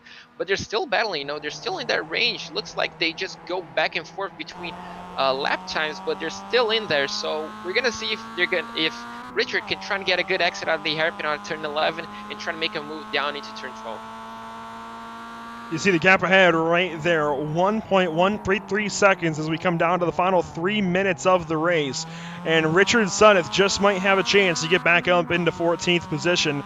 This is a great shot for the number 9 car to get another spot, or maybe even 2 if somebody up ahead has an issue. Meanwhile, Jacob Williams does get ahead of Jason Leach, and that position sorts itself quite easily as Jason Leach has much older tires. In fact, it's a difference of about 5 laps between those two, and that's a lot of time on these tires to get them up to temperature, sure, but also wear them out. Richard Suddeth looks like very slow in turn number 12. He's probably going to lose tabs on Tim Bernard. Let's see what happened into the braking zone of turn number 12. So you can see here, he probably got into those bumps that we were talking about, got the car all out of shape, just couldn't get it stopped. So I'm not really sure what's happening down into turn 12. Those bumps that you mentioned, Andrew, could be playing a major factor into that braking zone, but we're not seeing, you know, we're seeing a lot of drivers struggling. Chris Walsh and Dustin looks like they got the hang out of that corner because we haven't seen them going wide at all. Meanwhile, 2 minutes to go now, and Chris Walsh in massive control of the race lead. This might be the final lap right here. He crosses the start-finish line. iRacing is not saying final lap just yet, so it looks like we'll have this one and one more. I'm actually kind of surprised by that because by the time he crosses the start-finish line again, we will be out of time. We will be at the completion of 60 minutes. We'll see if it adjusts itself or if it stays with 1 extra lap to go. But currently, we're assuming it's 2 laps to go. You see the time at the top of your screen as far as time left, so you can kind of guess along with us at home. Burkhalter rounds the first corner as well. He is looking to wrap up this open class win. Meanwhile, Hunter Reeves still has 9.6 seconds, growing to 9.7 over Theo Brolsma to get the beneficiary win. I'm just looking at lap times, and battle for third, if it keeps itself like this, it's not over yet, because Christopher Bailey was 2 seconds quicker that lap than Shane Hunter. They're separated by less than 4 seconds. So if it keeps like that, you know, if we have another lap, we could be seeing a battle for third place. I'm not really sure if he made a mistake, Shane made a mistake, but, you know, we could be seeing a battle for the lead. As we pop a little bit back, you know, we can see Theo Brolsma got past. Sorry, Rick Hazlitt's still chasing Theo. I'm not really sure if there was an overtake involved in that, but they're really close on the racetrack. Less than 2 seconds separate them. As this could be another battle for us to look at as we go into 2 laps to go, I guess.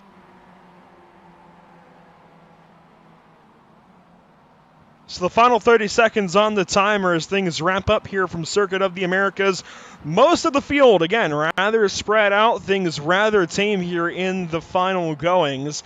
Tim Bernard, if you're wondering about that battle, has gapped himself from Richard Suddeth, and that gap is now about 3.333 seconds as they head down the back straightaway. Looking at some other gaps, Shane Hunter has 3.4 seconds back to Chris Bailey down the back stretch, and Theo Brolsma has only a second, and it looks like 8 hundredths, it depends on where you count it, 8 tenths of a second back to Rick Hazlitt. It's now about 2 seconds as they round turn 10 down to turn number 11. Adam Poppenhaus currently riding in 9th spot as he has just had an up and down day, mostly a down day. Has he had an issue? I no longer see him on the racetrack. I can't see him either. Maybe he got a throughput because he's just gone on my screen as well. We'll see if the replay has anything to tell us. It looks like the race has just wrapped up. Suddenly, the race is being counted as over, and I think this is the final lap here for Chris Walsh. I think that's what it's trying to tell us. 1 lap to go, and he's going to wrap things up. So he should be coming to the checkers this time by Chris Walsh. The final couple of corners, rounds turn 18, down to the left-handers of 19 and 20. He is looking to grab his 4th straight win. He's won everything so far. He keeps starting on the pole position as well. And out of turn number 20, Chris Walsh is going to be a winner at Circuit of the Americas. Fantastic race for him, controlling the pace, leading pretty much every single lap so far. Unfortunately for Dustin, wasn't his day. Again, we saw him getting a little bit of pace here and there. As you can see now, we have confirmation. Adam Poppenhaus received a throughput. Actually, he throughput it on the final lap of the race, so that is heartbreaking from Adam Poppenhaus. Not having the greatest day just ends up in disaster.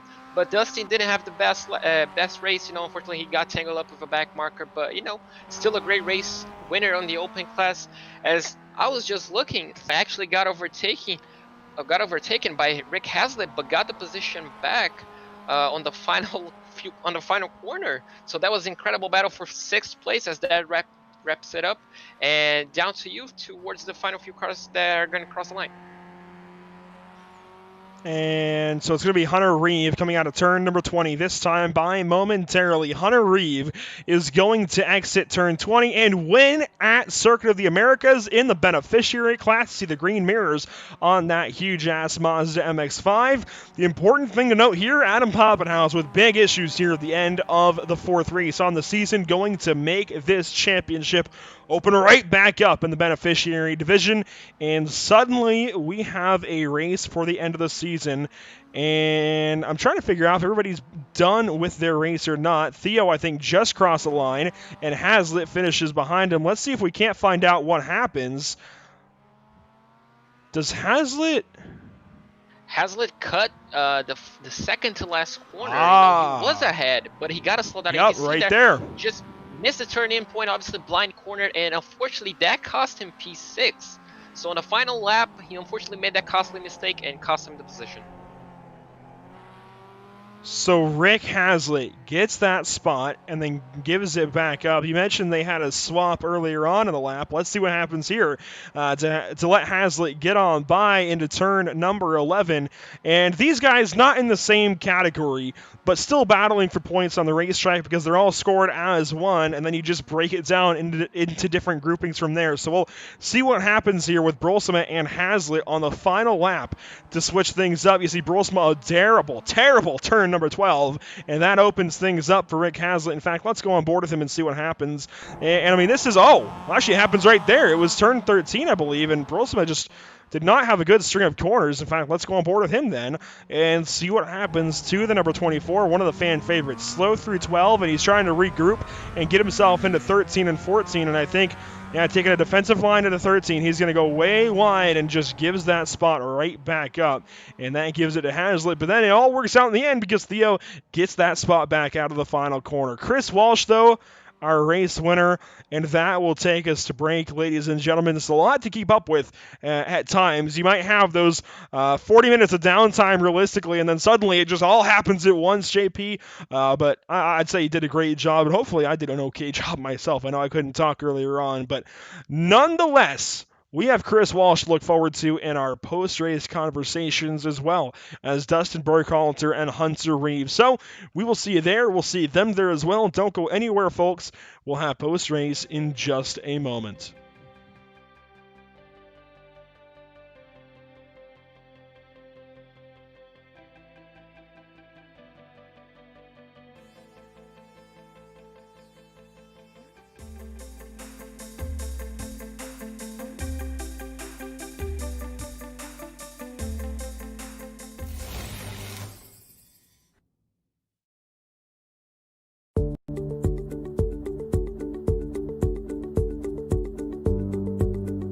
Sound art is a product that is a speaker and it's art. We combine it together and we call it sound art. What makes it so unique that any picture can be your speaker? Sound art gives you the high quality sound without the ugly speaker. This isn't a picture with a speaker, the picture is the speaker. Just imagine your wedding picture uploaded onto a canvas and now it's speaking 10,000 tunes. I mean, it's a very cool concept. What we like so much about it that you can take anything that means something very special to you, upload it on the canvas, have it hanging up in your room, your balcony, wherever you want to put it, and now it's a speaker. I mean, how cool is that? It's something that we have that and no one has. No one has this product. It's just a great gift to give anybody. It's just a neat concept. Around here we say, art never sounded so good.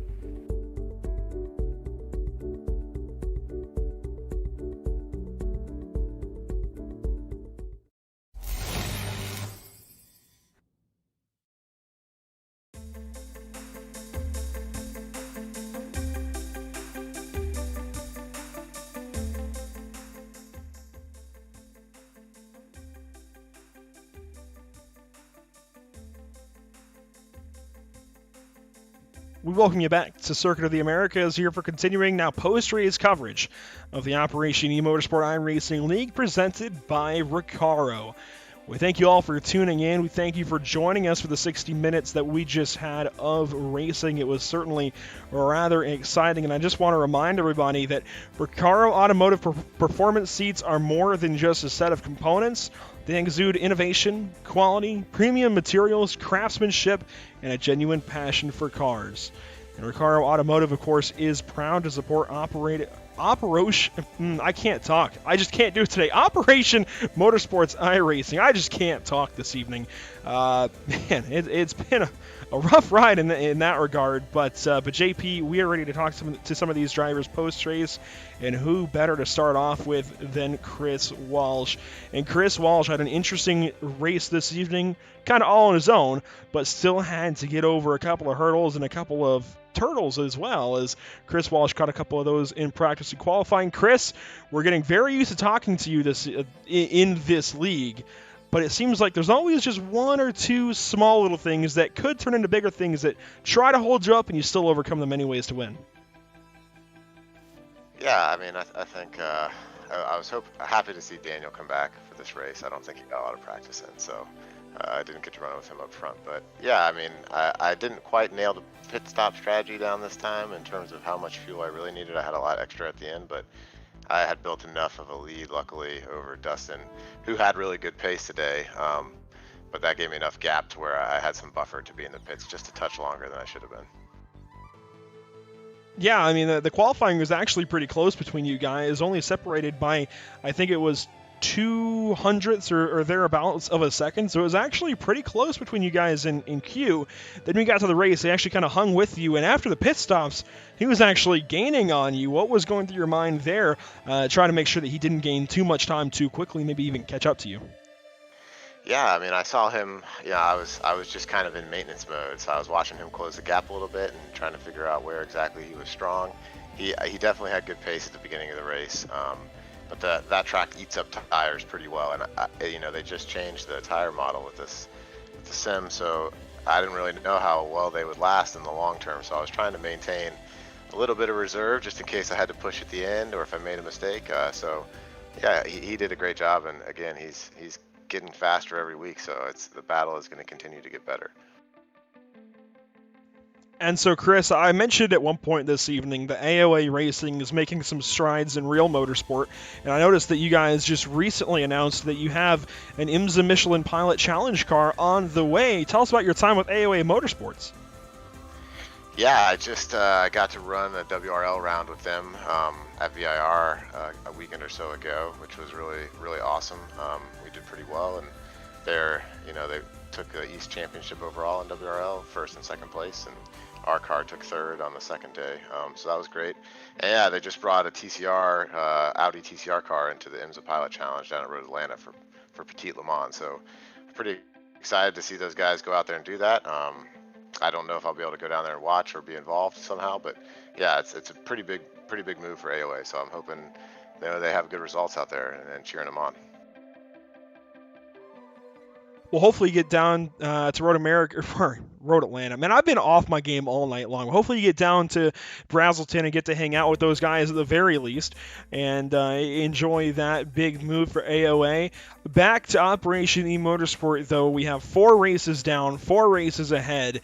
The championship is looking like it's yours, but there could still be a slip-up or two. I don't think it's going to happen without you missing a couple of races, but we still have 4 races to go, and that's a lot of racing ahead, and things could still happen.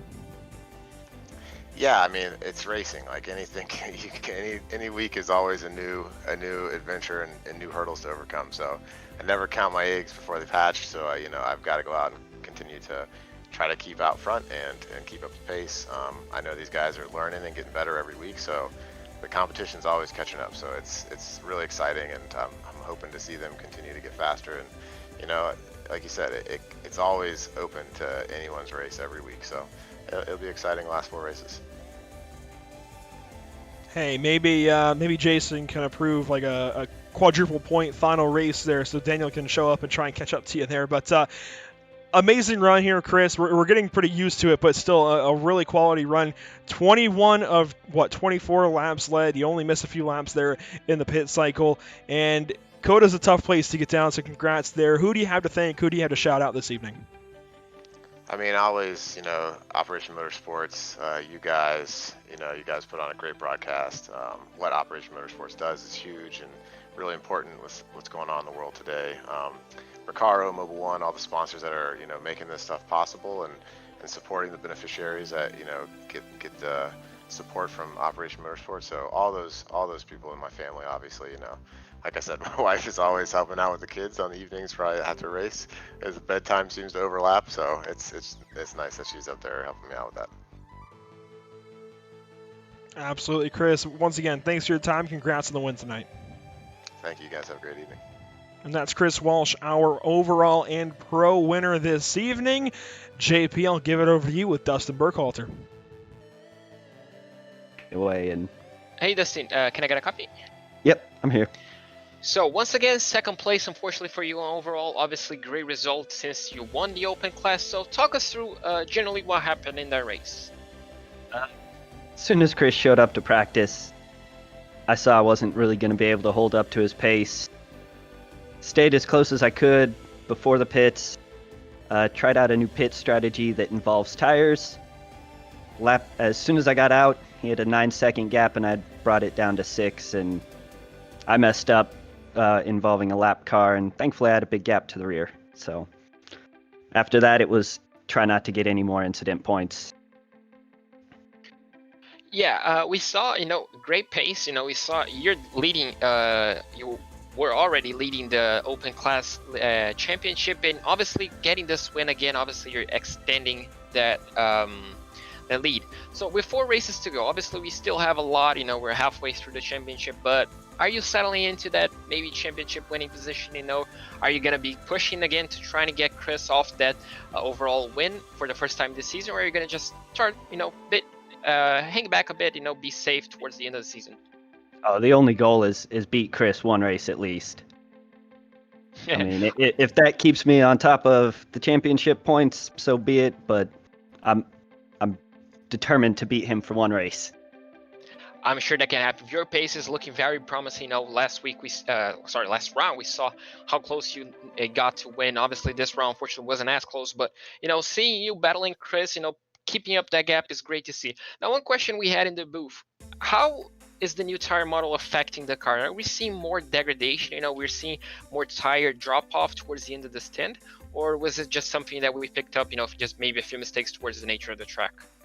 There's definitely more tire drop off. It's faster than the old tire model for the first 2, maybe 3 laps. After that, it's just slows down very quick, and it just keeps slowing down. You have to back up braking points. Like, that is the biggest thing I've noticed in the Miata, a lot more than you ever did. Even on tires that you ran for 60 minutes, at 20 minutes I'm backing up where I would have for a full race. Wow, so it's completely different. So not only the new damage model, so now the new the new tire model as well is going to be bringing a new element for strategy in the next few races, right? Oh yeah. great. It's fantastic to see new strategy being pulled up into this championship. We've seen that all the time, and sometimes it pays off, sometimes it doesn't. Now, talking to who you want to thank, for watching, for sponsoring, all this sort of stuff. I do want to throw 2 shout-outs to military charities that I'm a big fan of. The EOD Warrior Foundation helps EOD techs in service and out of service. And then the James Johnston's Hawaiian for Heroes. He was actually one of the soldiers that I deployed with who was KIA, and his wife started it in his honor. I threw both of them up on the car because they're great programs, and I want to support them when I can. I'm sure they're proud of you, putting that on the car and showing up just great pace, and I'm sure they're proud of you. And I'm happy to talk to you again, and hopefully I'll see you next round. Hopefully I'll see you till the end of the championship. Thank you. Yep. Hopefully on top of the podium. I hope so too. Someone has to take Chris off the throne. Yep. Thank you. Thank you. Andrew, back to you. And of course, that's Dustin Burkhalter, our second place finisher this evening. We'll move right along then to beneficiary winner Hunter Reeve. And Hunter, it was definitely up and down this evening. There were definitely a couple of speed bumps in your way, much like the Turtles there through the S's here at COTA. But in the end, you end up recovering through a couple of different battles, especially there with, I've got to remind myself, Bailey, Poppenhaus, and others there. You end up winning in beneficiary class, 6th overall. How'd your night go? Sorry, 5th overall. Oh, hey, yeah, pretty good. I'm pretty happy with that. I was did some burnouts because I felt like I deserved it because I've made some pretty silly mistakes over the last couple of races. So I wanted to celebrate that. Me not making silly mistakes mostly is what that was about. Oh, no, absolutely. There were a lot of mistakes this evening, and really it was just a matter of who didn't make big mistakes. And I think that comes down to the number 46 machine as far as beneficiaries for sure, but even amongst most of the rest of the field. Just kept a clean car and kept all 4 wheels on it. And you end up 5th place, and that's a pretty darn good top 5. I think it's a pretty darn good reason for burnouts, especially when you win in your class. And unfortunately, obviously, Poppenhaus with issues there on the last lap. But that just opens that championship right back up. Yeah, that's really what I was thinking about, was just the long German points. I let guys not even in my class buy me because I was just honestly worried about points. I wanted to try and not let Adam get too much ground on me this race. Oh, for sure. It's a matter of the big picture and trying to battle everybody in your class accordingly. Now, actually, on the thought, I guess, of the big picture, it's even bigger than just racing here on iRacing. Operation Motorsport, of course, doing a lot in the world of motorsport, be it e-racing or real racing. What is your connection then with Operation Motorsport? What brought you in?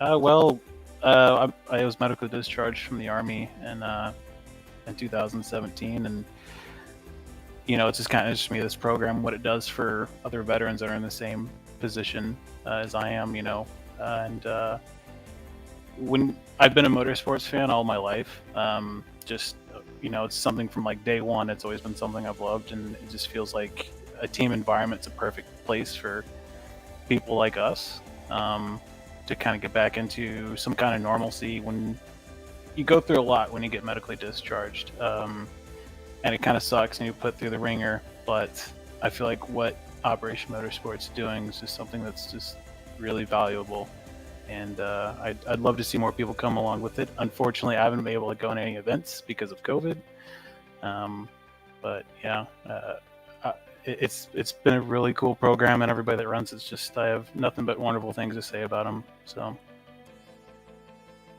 yeah, it's been amazing to hear everybody's stories. I know Poppenhaus has an especially moving story, and everybody really as well.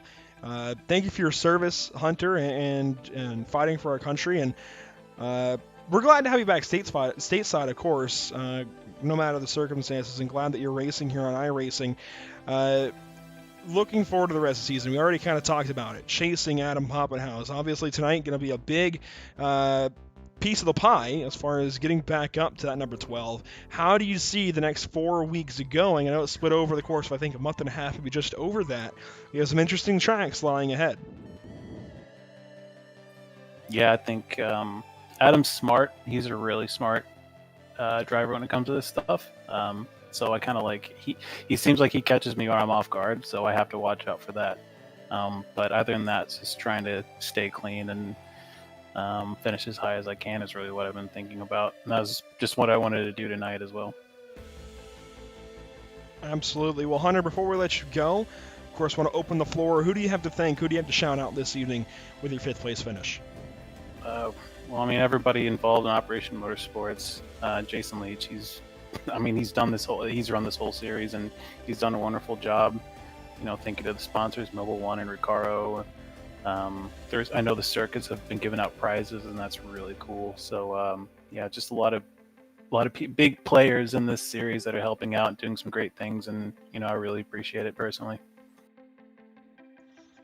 Well, Hunter, we appreciate your time. We appreciate your service, and we'll be talking to you, I'm sure, more throughout the season. It's your 2nd class win in just 4 races, so maybe you mirror that and get at least 4 wins, or even just win out the rest of the season. Congratulations again on the class win this evening, and we'll see you next time. Yeah, thanks, man. I appreciate it. And so that's Hunter Reeve finishing 5th spot this evening and winning in the beneficiary category. JP, it was a fun one. We never really knew what was going to lie around each next turn, but it was always some form of excitement. These guys always just had some kind of battle going on somewhere, save maybe 5 total minutes out of 60. So that's a pretty darn good race to cover. I'm really glad to have you guys here for it.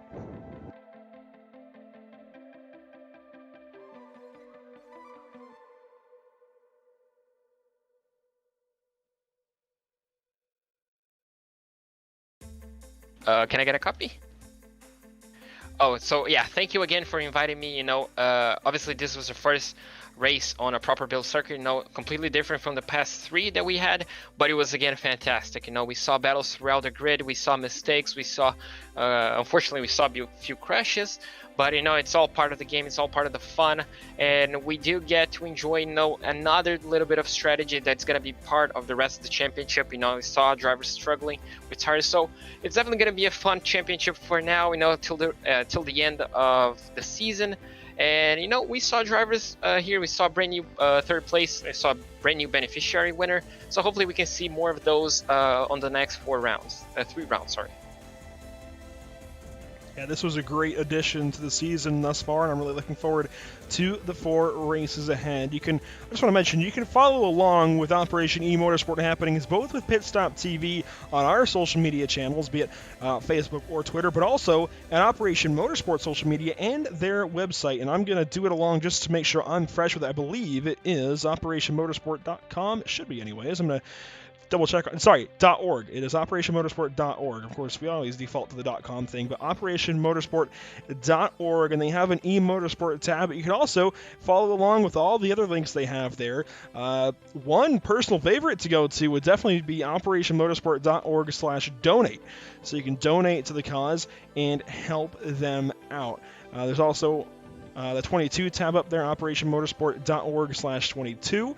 Of course, as we were talking to Will Babineau earlier on, every day we want to see that number drop to 21, and then of course we want to see it drop even faster down to 0. That is a big, important thing, and you can find out more information there. Again, operationmotorsport.org/22. Before we close things out here, though, I do, of course, want to walk down the results this evening, and we've already talked to the top 2, Chris Walsh and Dustin Burkhalter. Shane Hunter finishing in 3rd place, a pretty good run for him as well. Chris Bailey finishes in 4th, and Hunter Reeve, who we talked to, winning the beneficiary category, finishes 5th.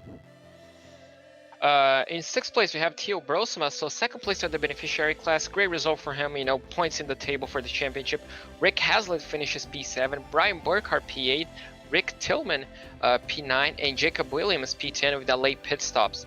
Jason Leach finishes P11, and Adam Poppenhaus, after the final disconnect on the final lap, unfortunately finishes P12. Glenn Gray finishes P13, Tim Bernard P14, Jay Gleason P15, Mark Gray in P16, Richard Sudduth in P17th, and unfortunately Daniel Moret, which we lost in the first few laps, finishes P18 for what I'm pretty sure it's a terrible result for him. Obviously, he wanted to put up that fight against Chris, but unfortunately today wasn't the day. And of course, before we let you go here, ladies and gentlemen, I want to remind you that RECARO has been an amazing partner of the Operation eMotorsport iRacing League.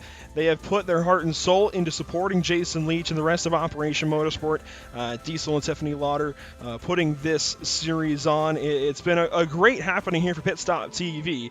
It's been an amazing addition to our lineup, always amazing racing, and some of the best racing I think that we can offer here on our channel. Whether it's on the track or iRacing, RECARO Automotive is all about making driving feel safer, more comfortable, and more controlled. A driving experience that you can really feel. We also want to tell you more about Operation Motorsport. That is a veteran-led, non-for-profit foundation based in Raleigh, North Carolina, and Brighton, Ontario, and was founded on the basis of 3 simple words: excite, engage, and empower. Its mission is to engage through motorsport activities ill and injured service members and disabled veterans affected by military service, leading to aiding in their recovery and rehabilitation. For more information, again, you can go to www.operationmotorsport.org. And of course, we want to talk about our partners here at PitStop TV as well. Tucson Sound Art, your picture, your music. You provide the image you want. We will custom create a beautiful framed high-quality canvas with a built-in Bluetooth speaker. With Sound Art, you get the best of both worlds. Visit TucsonSoundArt.com for additional information. And when it comes to your appearance, by all means, you deserve the best care that money can buy. At Permanent Makeup in Cryo in Maine, the owner, Ashley Bullier, is a certified micropigmentation specialist who provides professional, safe, and personalized services. You can contact Permanent Makeup in Cryo in Maine at permanentmakeupinmaine.com or call or text them at 207-358-8683.